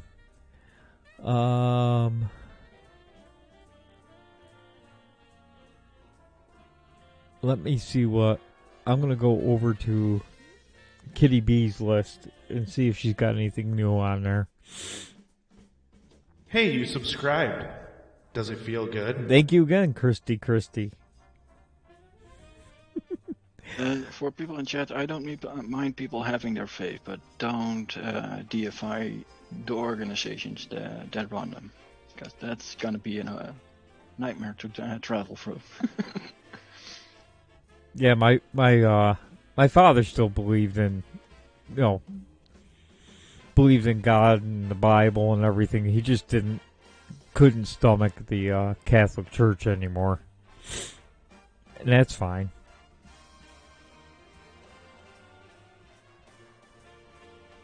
Of course, they don't have a good reputation now. I mean, he passed away before all this other stuff came out about the how they hid pedophilia and paid people off, and a lot of nasty things that went on.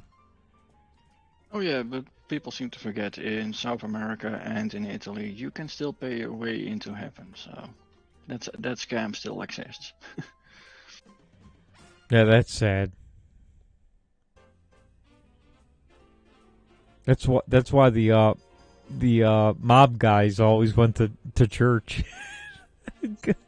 You go to confession, get a whole new set of sins. You can commit. My husband was raised Catholic, and then left the Catholic Church and joined the Baptist Church, and he calls himself a Batholic. Batholic. He says, I'm reformed. Funny.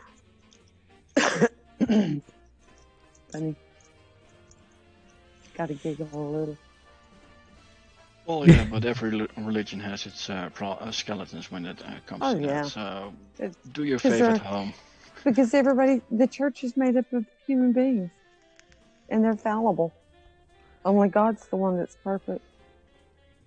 So I've never really understood people that get real disappointed, because to be real honest with you, it's not the people that I have the faith in, so I guess because my father was a pastor when I was growing up, I knew from way back that pastors and preachers and priests were just human beings, There's good, bad, and ugly of every kind.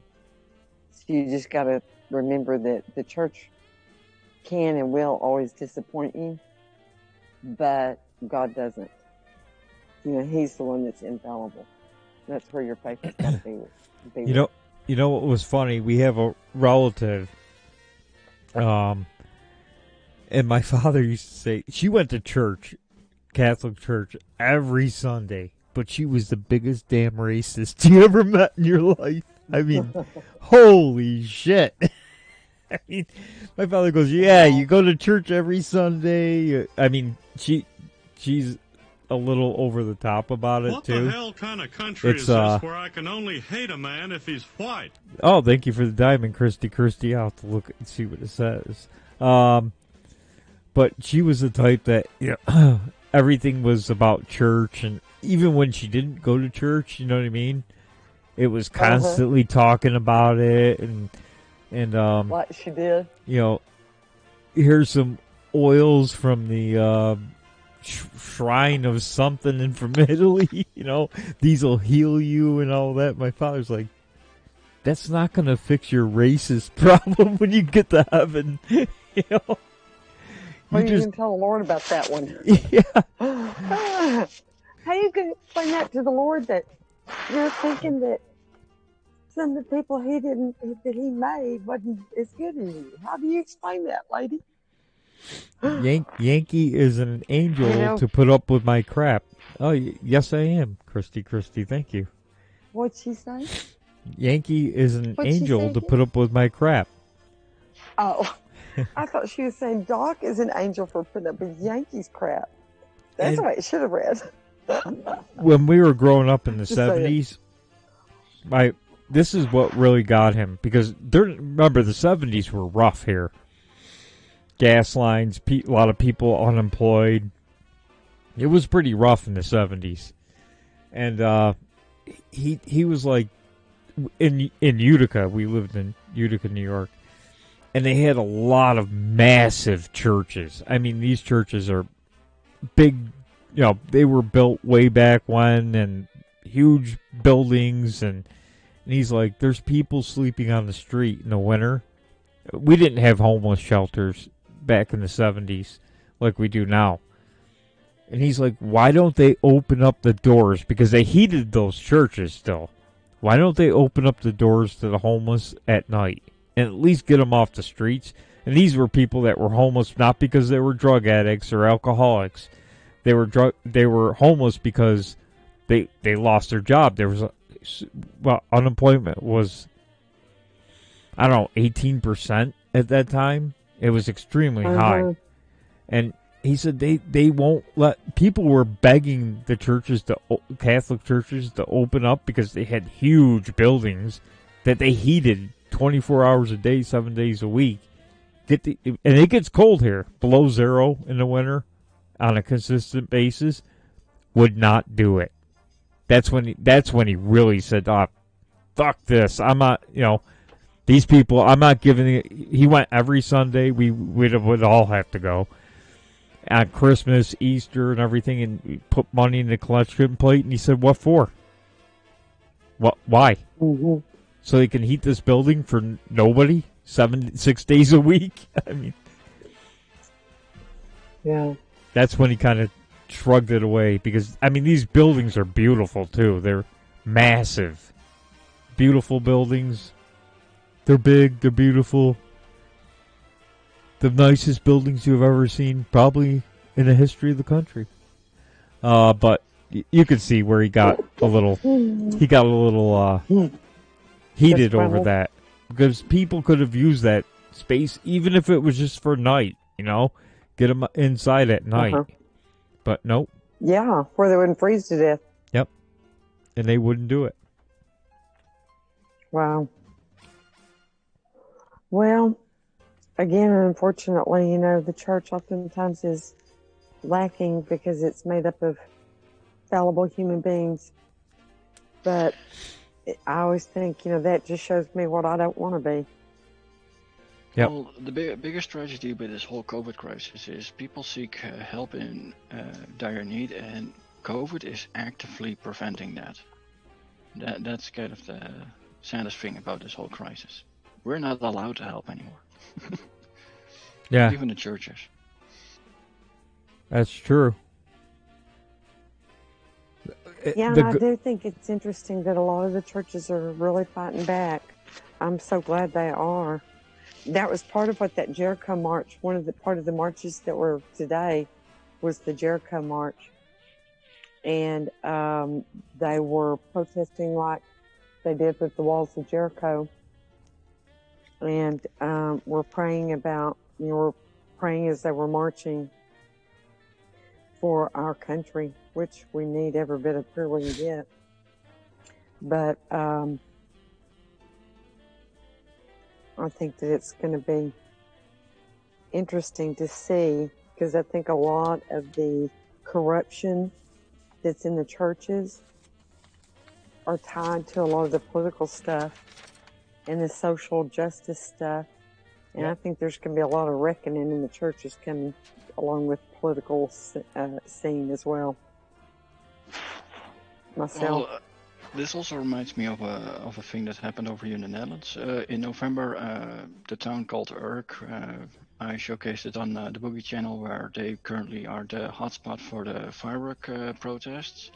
That town was labeled as the hotspot for COVID, and several news agencies went in there. The officials ones only went to seek contact with the politicians there, but the local stations asked the people, like, so who's sick? And people were like, I don't know, no one's sick over here. And that's something people need to be doing, especially with red and green zones, in my opinion, of red and orange zones. Check who's sick, because I highly doubt many are sick. Well, they're definitely. One of our local communities was watching the numbers that the county was putting out. The county was getting it, I think, at the time from the CDC, and it was off by like 100 and I think it ended up being like 149,000 people, and they had to take it down. I mean, they were trying to hype it for nothing. There wasn't that many cases. Well, that way they can justify the lockdowns. That's how they're justifying it. Because where did the flu go? And you can't get one scientist. You don't get diagnosed with the flu anymore. Only the woohoo. Well, you can't get one scientist to explain that. Where'd the flu go? Mm-hmm. Where did the common cold go? That's gone. They're going to say it's because the mask works and they're not getting the flu. Well, if that's they're not not getting true. the flu, then why are they getting the woohoo? Well, the CDC admitted The CDC admitted 85% of COVID cases wore a mask on a regular basis. Mm-hmm. Or all the time. So 85% is a high percentage of people wearing masks that are still getting it. Yeah, but here's the thing, though. We Dutch are currently at the lowest amount of COVID registered, so tested, not people in hospitals or whatever, since this entire year. And mask mandate was a must. That's kind of the weird thing. Things are good. Even with the faulty test, people don't get tested positive anymore over here, hardly. And we still have to get the mask mandate. It doesn't make... A lot of things don't make sense because the guy who created the mRNA test is saying that they're doing it all wrong, the test. That they're coming up with way too many COVID positive cases, and he said they're not implementing the case correctly, and Fauci's an idiot and doesn't know what he's doing. Well, that's because in order to identify a virus, you have to cycle between 25 and 30 times, and COVID does that. The COVID test does that between 90 and 100. So and that's kind of the main problem. So you're going to catch anything. So the guy who invented the test is being censored. But I thought we were supposed to listen to the scientists. This is the guy who created the test. In Austria, for instance, an Austrian minister tested Coca-Cola, the beverage, live I saw that. On air, and it tested positive for COVID. Now, here's the thing. In Austria, now is the trend. They're testing every food item. So they've done applesauce, they've done butter. Everything is testing positive for COVID. Exactly. So how do you explain that? Science, right? Everything is science, but science once told us the Earth was flat. So science told us New York City was going to be underwater by 1979. Science is also wrong at times, many times. Well, even the scientists that had it right had it wrong. Yep. Just like the polar bears. We were supposed to have no more polar bears, and they found out that they had more polar bears than they had before. It's Well, they change their mind all the time about what is good for you and what's not good for you. Yep. You know? Exactly. Well, coffee. Coffee was bad for you. Don't drink coffee anymore. Uh-huh. Oh, no, you should drink coffee. Holy cow. Milk was the same way. Yep. Eggs. And, what? Eggs. Eggs were bad for you. Eggs. Now they're good for you. Well, the biggest hot item is soya beans. First, they were the cure-all for everything, and now they give you cancer. Oh, soybeans? Yes. Yep. And they Yeah, make they could effeminate. replace milk, they could replace bread, everything. Men don't need soy. Men do not need soy. Yeah, And I tried it. It made my tits saggy.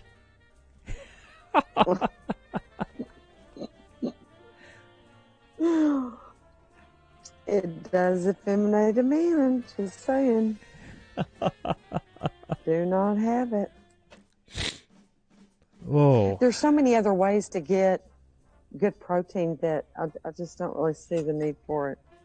They thought it was going to be they touted it like it was going to be the answer to the world's food shortage problem, but it hasn't. It didn't. Well, I don't know about you guys, But they can never decide what they think. Yeah, but I'm the sorry, whole... Victor. No, well, the thing is, I don't know if you guys have had that, but over here in the Netherlands, they've been adding so many crap to butter. The only trustable thing you can put on your bread is a stick of butter. The old-fashioned one. Uh-huh. Because they'll have omega-3, they'll have... crap, what was the... They'll have so many vitamins stashed into them, where I'm like, yeah, but if I don't need it, that's not going to be good. In some of them, some of the vitamins, you have to be careful with because A, D, E, and K are not water soluble, and you don't need to get too much of them. So there are things that you do have to watch. Soy makes your wrist limp, Monica. Yeah. Just remember the Great Reset is almost all of our food in the end will be genetically manipulated. So, I mean, these people are crazy, and they have no idea what it'll do to us. Well, that's the biggest joke, because they'll be like, oh, we're going to 3D print meat. 3D print meat doesn't rot. They're going to 3D... It never goes bad. They're going to 3D print meat? They can already 3D print meat. And same with organs. The problem with that is, which most scientists already have stated, is we've left that stuff out of the fridge for weeks. It's not rotting. Why is it rotting? It should be rotting. After a day, it should start doing something, right? Yeah, and that's kind of the problem, because they grow that meat out of cells, and it's basically a printer that will drop cells into an algorithm where it builds up the meat in layers. But it should be rotting, and it doesn't go bad. Yeah, that's so scary. If you eat it, that's something your body can't process, I think. Yeah, how do you process meat that never goes bad? How do you, I mean... What is it putting into your body? Do they even know? Well, and test tube meat is very popular over there. I'm telling you, I read an article recently about all of it. I would never touch that plant-based meat stuff. Ooh, no, never. Well, None of that stuff. Isn't like Burger King's that no meat hamburger? Meat. Isn't it? Yeah. That plant-based. I think most of them have it now. No, it's not the plant-based one. The plant-based one doesn't go bad as well. But this is basically literally they already did it with viruses and bacteria, where they can basically recreate a synthetic version of a virus. but because it's synthetic, it doesn't go bad for some odd reason. It doesn't expire. So and they can't explain why that happens. I cannot think that would be good for you to ingest. I'm just sorry. So in the It's a end, freak of they're going to nature. create bacteria and viruses that can't be stopped. And by doing this, Yeah, they already made the first artificial virus, I believe, in 2004 or 5 or something. why would you do that? It's scary, really. Well, they wanted to know if they could. Yeah. Well, yeah. Amongst other And things. they ended up with the problem of the damn thing doesn't die off.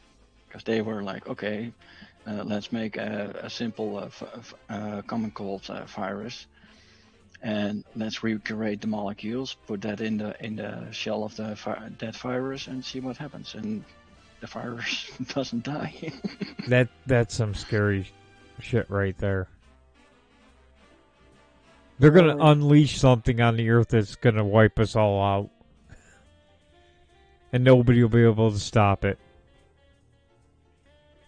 So we won't have to worry about a civil war at all, because in about 20 years we'll all be dead. Yeah, but the thing is, I don't understand the end goal in it, though, because there is no inoculation against it. Exactly. So why even try it? I know. Why create that monster? You can't put the genie back in the bottle.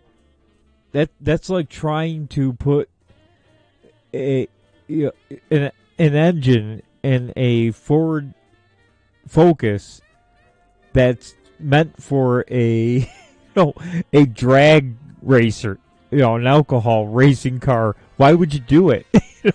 It's not going to work, and it doesn't make any sense. It's just stupid, right? It's like, why would you do that? The first time out on the road, you're going to blow apart. So why? I don't know. It's like the scientists or the kids eating Tide Pods at this point. Well, yeah, but the weirdest bit is I got several 3D printers myself, and if I 3D print a steel pipe, it's not going to hold up against a regular steel pipe. But yeah, when you 3D print meat, it doesn't go bad. Yeah. I don't know what's the secret in that. Yeah, that makes no sense. Maybe they need to use the 3D meat for the pipe instead. Yeah, form your pipe in the shape of 3D meat, and it'll hold up forever. It'll be forever. Probably. Wow.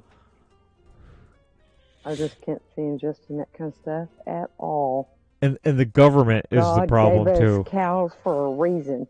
I had a conversation with a guy who owns a store here, and he remembers back in when they got rid of paper bags. I remember when I was a kid, you go to the store, you get 2-3 paper bags.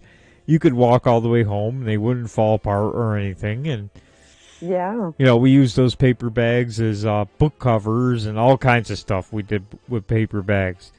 Then they got rid of that because we're killing too many trees, apparently, and gave us the plastic bag, which destroyed the environment. Now they're going back to the paper bag. Well, no, you're not getting back the paper bag. You're gonna get the cellulose bag that can't hold shit and still breaks apart. A lot of the stores got the paper bag, but they're about half the thickness or a third of the thickness as the old paper made of bag. Cellulose. Oh, are they? They're recycled.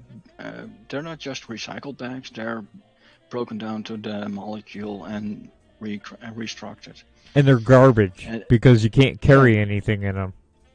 Well, the best bit over here in the Netherlands is we have where we have to separate all our stuff, and we have these lovely green bags for our green stuff, for plant stuff. So when you have done peeling your potatoes and whatnot, that goes all in that bag. That bag can't even hold 1 kilogram or 3 pounds. That is, I believe, or something. And That's supposed to hold plant matter. That's going to retain a lot of moisture. I'm still laughing about the fake meat. Why would you 3D print meat? Well, if you want to be an astronaut, they're going to send a meat printer up there pretty soon. A meat printer. Ooh. And it never We goes owe them bad. better than that. We're going to have 3D... That would be cheaper than sending up supplies every time. We're going to have 3D printed meat floating around the universe, and the aliens are just going to blow up the Earth. We probably have ingested something that we thought was meat that might be that without knowing it, don't you figure? As sly as they all are. Well, I still get my meat from the butcher, so I know my meat used to live at one point. Here's your 3D meat printed hamburger, Mrs. Martin. How would you like it done? I can't wait for them having the same issue the Russian space station Mir once had, where they had a floating blob of microbes, and they didn't know what to do with it. And at some points of time, the blob was gone, so they had to pull up half the station to find the blob. Imagine that with 3D printed meat. Just the sound, 3D printed meat alone, it just makes me... Oh, that's disgusting. Why? Well, Why would you even try that? The scariest bit is they also 3D print organs. 3D print what? Organs. They've done that successfully. I've read about kidneys. that. Yeah. They've been very successful too. So you could have a heart that never goes bad or rots ever? They basically take healthy cells from your own heart, so your body doesn't reject it anymore. Reject it. And 3D print a new one out of it. No kidding. Mm-hmm. Yeah, I've read some articles about that. And they've been having very big success with it. That way the people don't have to take a lifetime of rejection drugs. Because if you have some kind of transplant, you're going to be on anti-rejection drugs the rest of your life, even if it's a good match. That's weird. Yeah, but the silliest bit is they already found a solution with a different procedure that doesn't get funding. Is basically they'll inject your T-bone cells, I believe, into the healthy organ, and then give it to you. That way, your body is also fooled and tricked into believing it's your body part. But for some odd reason, they don't fund that one. That doesn't make sense. It's not like that procedure isn't without horrible icky pain, since T-bone harvesting is bone marrow harvesting. That's the thing they're gonna have to do with you. It's not without its problems or pain, but I call that safer than 3D printed organs.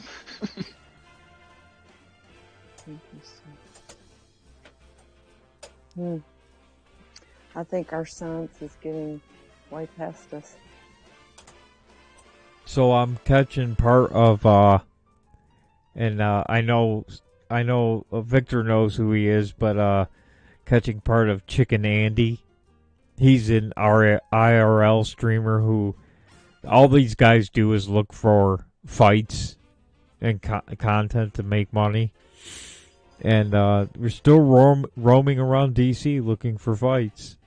So I don't know if you have the video where Chicken Andy tries to do his content spray thing and then realizes his can is empty. Yeah, because that one is a good one.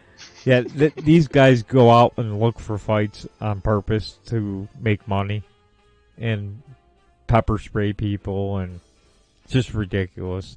But the sad part is they're all caught up in the America First group with Nick Fuentes and Baked Alaska and all of that, which is just an horrible looking horrible optics for MAGA anything, I guess. If that's what you want to call it. But I don't know why. Hold on, Phil. I got the video for you, so you can showcase people who Chicken Andy really is. Yeah, all of these IRL I'll drop streamers it in, Twitter. are tied to America First, and it's just they're all degenerates, is what they are. They just look for trouble.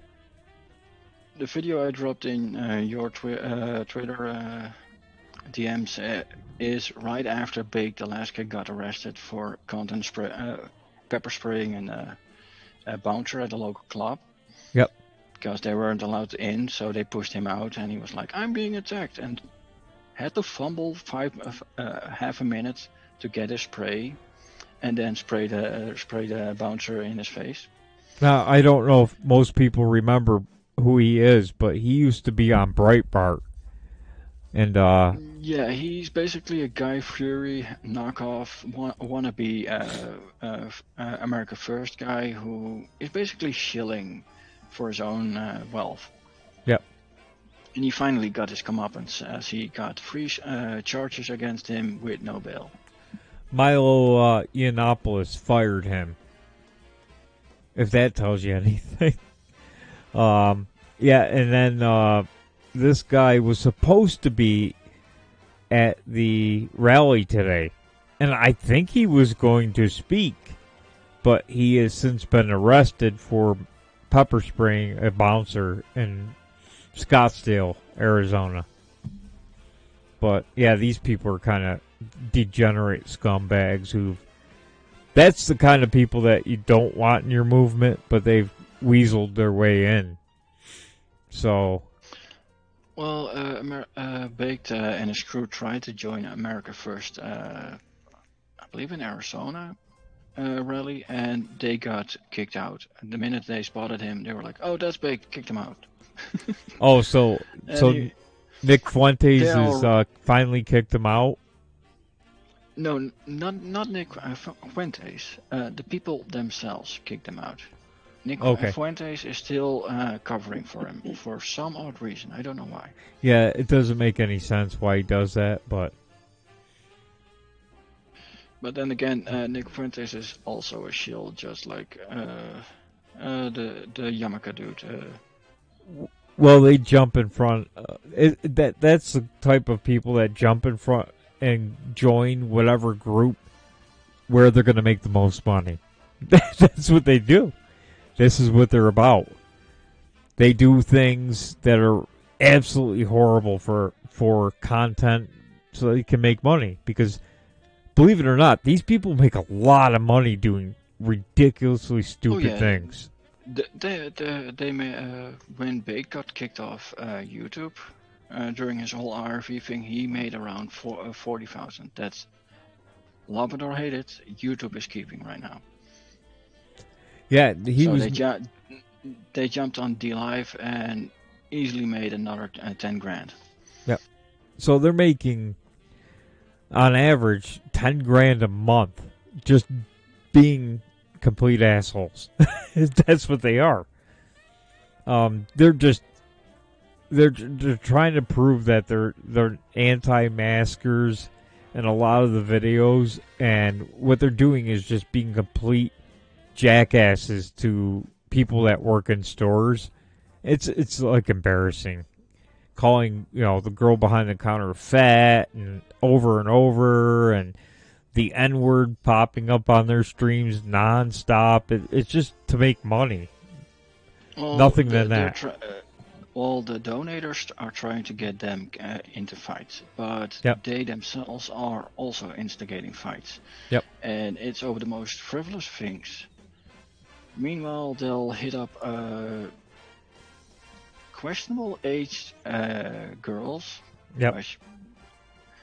Sometimes they just try to hit up a girl and they're like, "I'm 15." Yeah. And you're like, dude. Yeah, it's just terrible. I'm glad they got thrown out in Arizona, but I'm just surprised that even though Baked Alaska's been arrested now with 3 charges, that finally, I mean, this guy's pepper sprayed almost everybody in America at this point. I'm just surprised Fuentes doesn't come out and say, "Okay, I'm done with this guy," but he won't because it's a moneymaker. These people are moneymakers. Well, the thing is, they share a fan base. Yep. And the minute you say, "Oh, I don't like this dude," you're gonna drop, depending on how big that other dude's fan base is, maybe 25 to 30% of your own fan base, easily, and that's a lot of revenue you're gonna have to lose. Yeah, Monica's saying, check out 1D Live. They make huge amounts of money every night they stream. And it's nothing but middle-aged men acting like teenagers, only worse. That's the biggest disgusting. thing about Baked. He's of your age, Phil. He's in his 40s. Yeah. That's even worse. That's even worse. It's just disturbing. Man, I stopped doing that stuff in my early 20s, acting like an idiot, you know. Here. Well, let's be honest, not even us were acting like this in our worst of times. No, I never got a dicks at times, but what they're doing is basically, even say what you want about the whole Jackass generation and those guys. Mm-hmm. Those guys did stuff to themselves and made money off that. These guys are just looking out for anyone to fight and call that content. Yeah, I never went out looking for fights ever. You know, I did I get in fights? Yes, but I never acted like these guys actually trying to get into a fight so that I could make money. That's just weird. Well, the thing is, even if we were looking for a fight, we would get an actual fight. We wouldn't come with a pepper spray can and go, "Come fight me." We're yeah, not and then spray them. Big mouth kids that has 5 big friends in the pub. Well, here's that video you sent me. This is what these guys are all about. I mean, it doesn't make any sense to me, but I'll play this and And all that the dude was gonna do is do the same thing Bake did, so he would get clout. That was his whole entire aim. Oh, so yeah, because this is the big thing now, the pepper spray people, right? This is after Bake got arrested. But the main problem with him is his pepper spray can is empty. So this is a fun one. So he's lucky he didn't get killed by somebody who actually can beat him up, right? Oh, no, wait for it. He's gonna get clocked for sure. I don't get why people don't show this one more often than the Bake arrest. Now this guy right here, he is at the DC March tonight. Yeah, and this time he'll have a full spray can.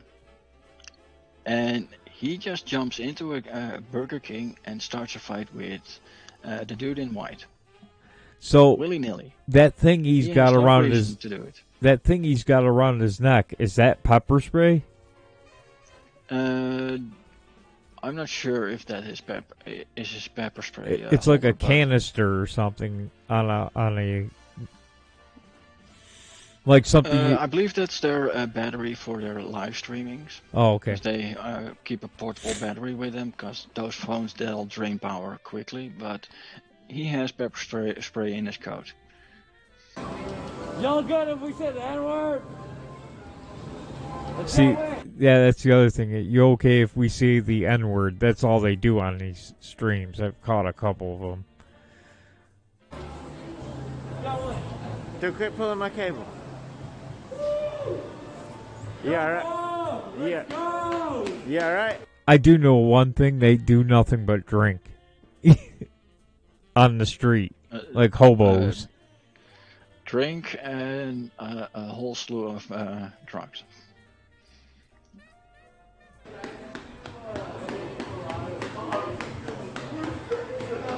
Are you alright, brother? No, fuck these ratios. It's like 0 girls and only guys. Yeah, we're a fucking Taco Bell. So That's what I told him. I said, this is Taco Bell, not a bar. What are you recording? Him? In my vlog camera. Are you famous? No, Are you famous? I'm famous, my Are you? nigga. Yeah, I'm famous. Well, I'm famous, so like, how are you? Why should you be in his video? Fuck you, you don't need to be in my video. Alright. Yo, what's going Don't put on? us in your video, fucker. How about that? It's on him. Fuck you, I'm in Del Taco. I'm gonna do whatever I want. It's not.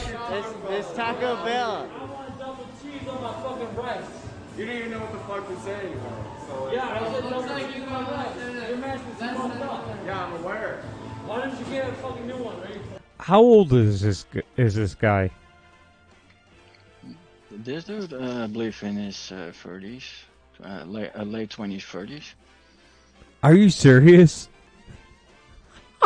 Yes, these are degenerates that have nothing to do other than they found a way to make money and doing drugs and alcohol. That's their entire stick. Oh, buddy! Oh, you put that on him. I swear to God, you can't get out of it.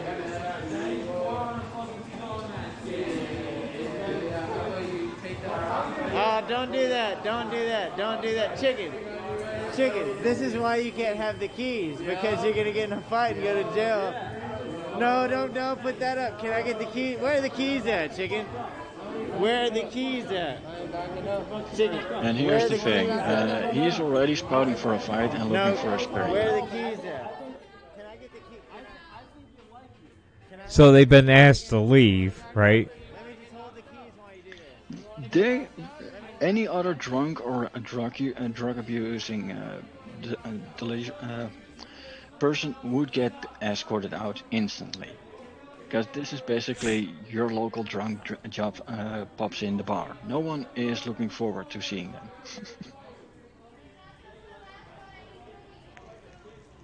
And he already has his mace can in his right hand, or his left. No, his right hand. This is a bad idea, Chicken. Let's bounce out. Let's bounce out, brother. Let's bounce out. No, let's bounce out, brother. Chicken. No, let's bounce out. We're in Taco Bell. Bro. And he's acting like he's holding a gun while it's a stupid spray can. That doesn't work. No, it doesn't. And there he goes. And we can only hope that these guys get isolated in an Antifa group or a Black Lives Matter group and try to pull this off. To be honest with you, I wouldn't mind seeing Antifa beat this kid up. Exactly. We need to see these guys, because that's the only way it should end. That's just degeneracy right there. That's no good. That's asking for trouble. Yep. Well, and that's why you can't do these million-man marches, because these people will abuse them. And yeah, they were there tonight. If you do them locally, local people you'll recognize. If you have a million-man march, you don't recognize the freaks anymore. And they're going to cause a trouble where you'll end up having like 200 Antifa guys jumping into a group of Trump supporters. Black Lives Matter will jump in, and what's the cops going to go do? Because they'll try to get people out, but they're not going to help anyone. Jeez. I don't get it. But these guys, I caught a stream where he was on it. It wasn't his stream. At the march from DC with the other guy, and they were actually starting trouble with Trump supporters. Yeah, because they're not allowed to. The Trump supporters already know who they are, and they're like, "No, you're not with our movement. Get away." So they're starting to get beefs with them as well, and that's where I'm like, they need to be left in a back alley, and Antifa will come in one end, and Black Lives Matter will come in another end. That's how it needs to end with these guys. Yeah, because they don't help anybody's.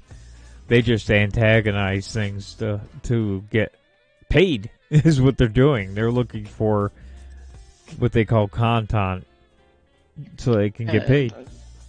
The viewers that are watching them, very few are actual fans of them that are like, oh yeah, you go.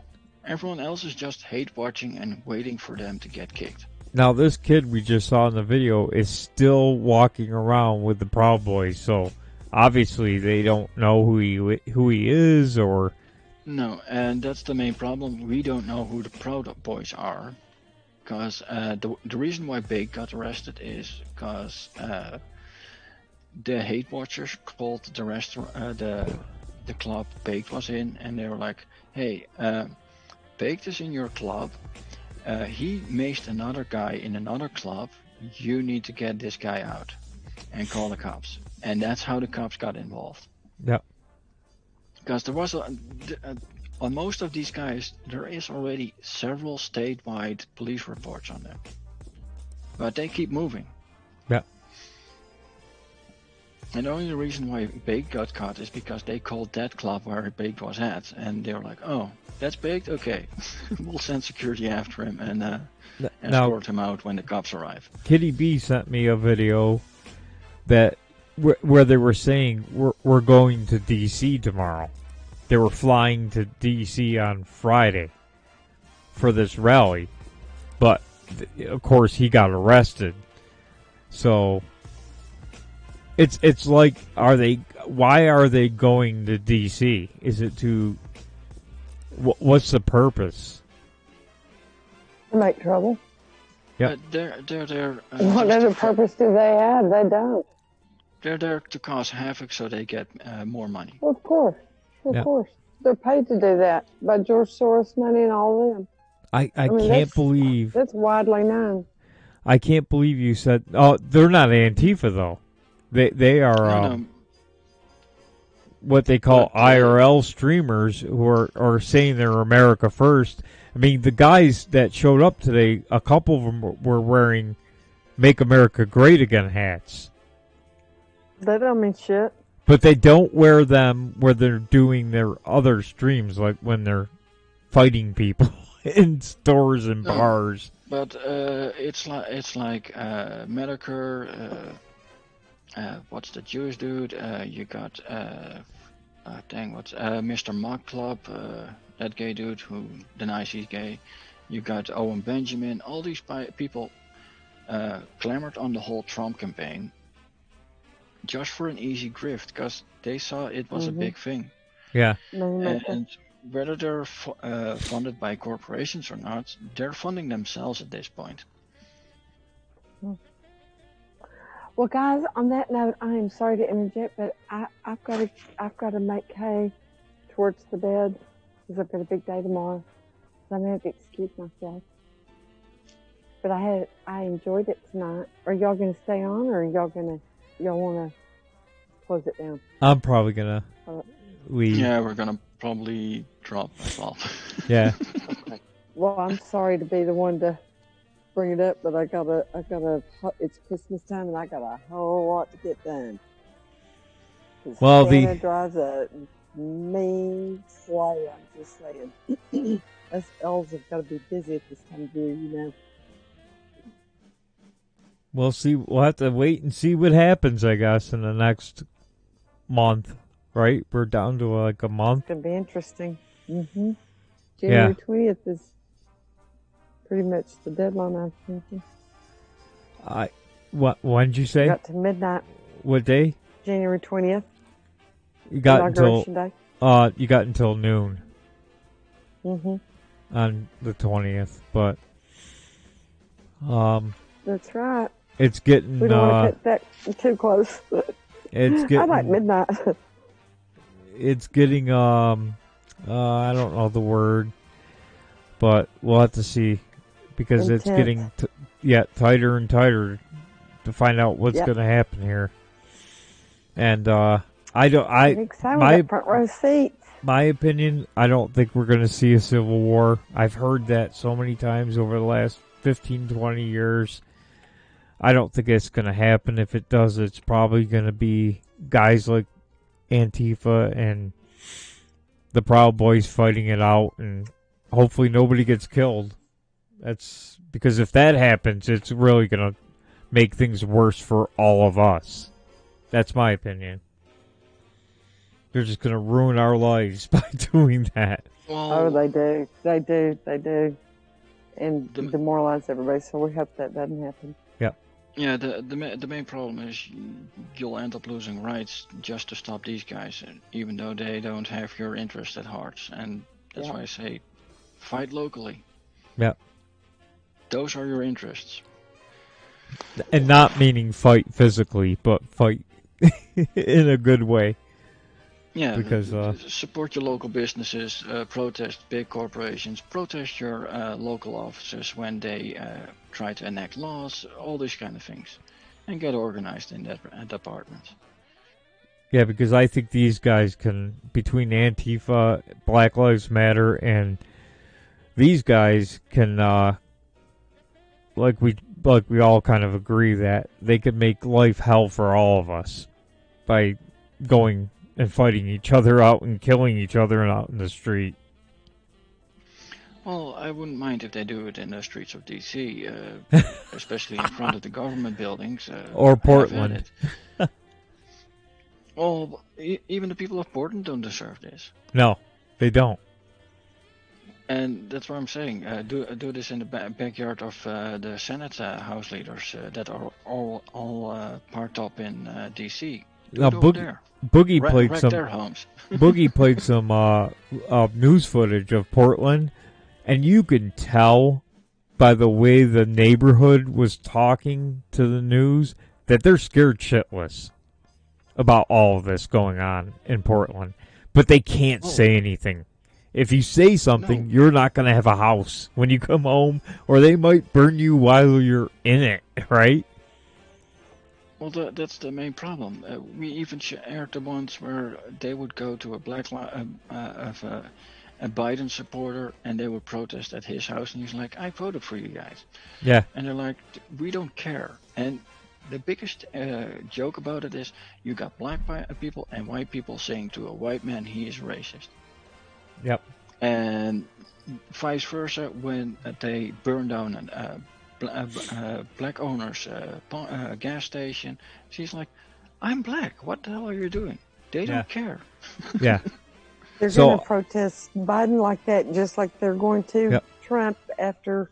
It don't matter who wins. It's going to be ugly after the election just for that reason. They have no loyalty. They don't give a shit.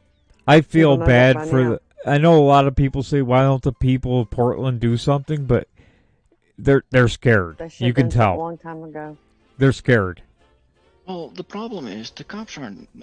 The cops, the local officials, no one is behind you. So what are you gonna do? And that's why I say fight locally, get organized.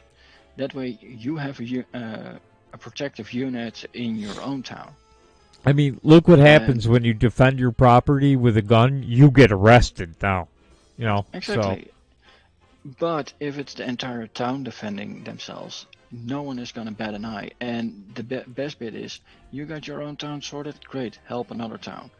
Keep the motion flowing. Because we've seen it with the election, the whole map was red except for the blue cities. Yep. Yep. If that red map is protecting their own, you can't arrest that entire map. No. Mm-hmm. No. I genuinely feel bad for the people of Portland right now, because they're probably like, we don't know what to do. We don't have cops. We don't have politicians that are going to back us. I hope it teaches them to vote different next time. Yeah. Start voting different. That's all I can do is hope that they change their vote and vote somebody else in. Because that's, you know, unfortunately, there are consequences to voting. There's consequences to every choice we make in life. And they have stood by. When it was fixable, they stood by and did nothing because they were too wrapped up in their liberal bullshit to open their eyes and see what it was doing to their own lives and their own neighborhoods and their own neighbors and their own businesses. Yep. And now that it's gotten out of hand, they can't do anything about it. They are victims and captive by the very people that they supported to begin with. Rather ironic, don't you think? Well, not exactly ironic, because if you look at Imar, I believe she has her own militia harvesting votes and whatnot, so it really doesn't matter in her district who you vote for, because she's That's gonna true. get her votes. Yep. Yeah, but if they've people allowed that. They've allowed the ballot harvesting. They've elected people to their legislature that adopted that. So, and they all, you're acting like they were operating in a vacuum. They were not. No, they're not operating in a vacuum. People supported what their elected officials were doing until it became so painful for them that it started affecting their lives. Now it's different because they're afraid. No, but take your example, for instance. You voted for a Republican you don't like because the Democratic version was worse. That's how you get these stupid legislations in office. Because if you pick for the bad one, the lesser of two evils, you're still going to get evil in office. And well, sure, somewhat. But if you do not vote towards the liberal bent, then your evil is going to be a lot more manageable. And if they don't, you primary them out. But you get what you tolerate. Well, the way I look at it is, if you band together, it doesn't really matter who you vote for, because they're gonna have to deal with you as a unit. But that's my opinion in that regards. Because if Portland sees several towns banding together and getting things done, they might get their actual idea of doing the same. But at the moment, no one's doing anything in that area, so their spines are already broken due to the whole Antifa and Black Lives Matter being roaming free of charge. But at the minute they realize, oh, if we all stand together, we might have a chance, they might actually do that. I don't know if they have the spine to all band together, because I think there's too many lib nuts still left up there. But maybe. Never know. But guys, I'm sorry, I'm going to have to get. I enjoyed it. Hate to end it, but I got to run. All right, guys. It was a robust discussion. It was. It was good. There's nothing wrong with that. I mean, you don't always have to agree on every jot and tittle to still be on the same side, you know? Yeah. I just, I know everybody's talking about Civil War, but that's just like, man, I don't think you want that. I don't think anybody wants that. Well, I don't think anybody really wants it. It's not going to be glamorous. It's going to be ugly, and people are going to get hurt. And that's where, when people start getting killed and hurt, is when you're going to lose everybody. Yeah. It's going to get ugly like that. Yep. Well, we'll pray it doesn't come to that, so pray for our country this week, guys. Be on your knees. We're not. I don't think we're going to get to that point, but hopefully not. I hope not. Pray not. Anyway, well, I hope y'all have a great week, everybody. Thank you for coming. Enjoyed the cussing and discussing. Yes, and we Sorry, got. I got to jet off, but let me see how many more. Santa, we got 8 more to Santa go. needs all the help he can get this year. We got 8 more to go, so I can give away these damn T-shirts. We're climbing. Yes. Yeah, slowly but surely. So 8 more to go. That's cool and fun. We'll see you Tuesday night. I'll be on Tuesday night. Doc Martin won't even listen to me on Tuesday night, but that's all right. I'll listen every chance I get. I came in and said hi to y'all on Thursday. What the hell kind of country is this where I can only hate a man if he's white? Oh, thank you for the diamond. You sent myself at flaccid, or Karen sent myself flaccid. I can't read it yet. The thing is slow. I don't know why. I love you too, Monica. Sweet dreams to you too. Bro hug to Phil and Vic. Look like I know what a JPEG is. I Ah. just want a picture of a goddamn hot dog. We got some bromosexual going on there with Karen Yeah, sent seems myself like flaccid. Wow. Oh, we sure did. We oh. just went off on. It came back on. Did it come back up? Yeah, I tried to open the chest and it said we weren't online, but... Mine went off. Yeah. It said I just added lemons. Yeah, I think you added double lemons now. That's alright. Boogie gave us a couple diamonds there. Yep. But yeah, I've been covering a few of those fake news articles, and they're a lot of fun to do, because some are pretty absurd, but others are they all use stock footage from their own media archives, which is disconcerting considering they showcase hospitals, accidents, you name it. Of a goddamn hot dog. Do I look like I know what a JPEG is? I just want a picture of a goddamn hot dog. It is funny when they get caught doing that. Mm-hmm. Like the Mississippi gun range they claimed was Syria. That was great. Oh, Victor Von Troom won all the lemons. Yeah, and I gave it back because apparently I was the only one in there.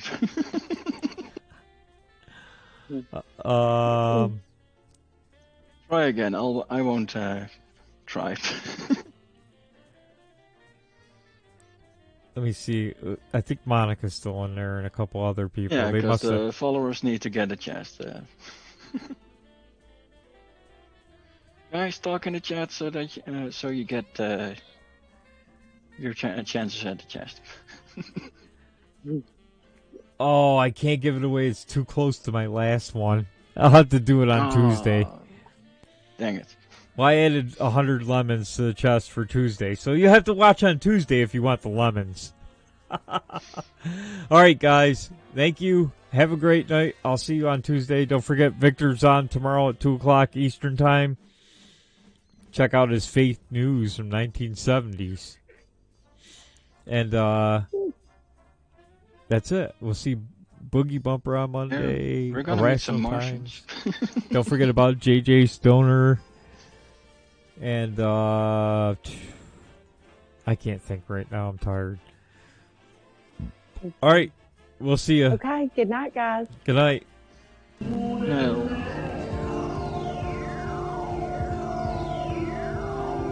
Woo.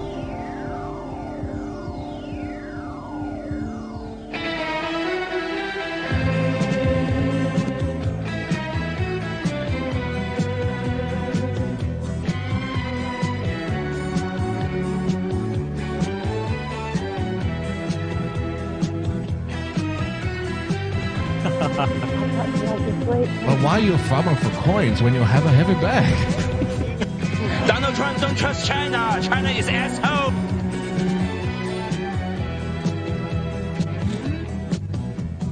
I love you, I wanna love you tender. You could be my only sweet surrender. I would never bring you any kind of sorrow. You love me, you wanna love me tender. How can I be sure you're not pretender? You want me today,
miss you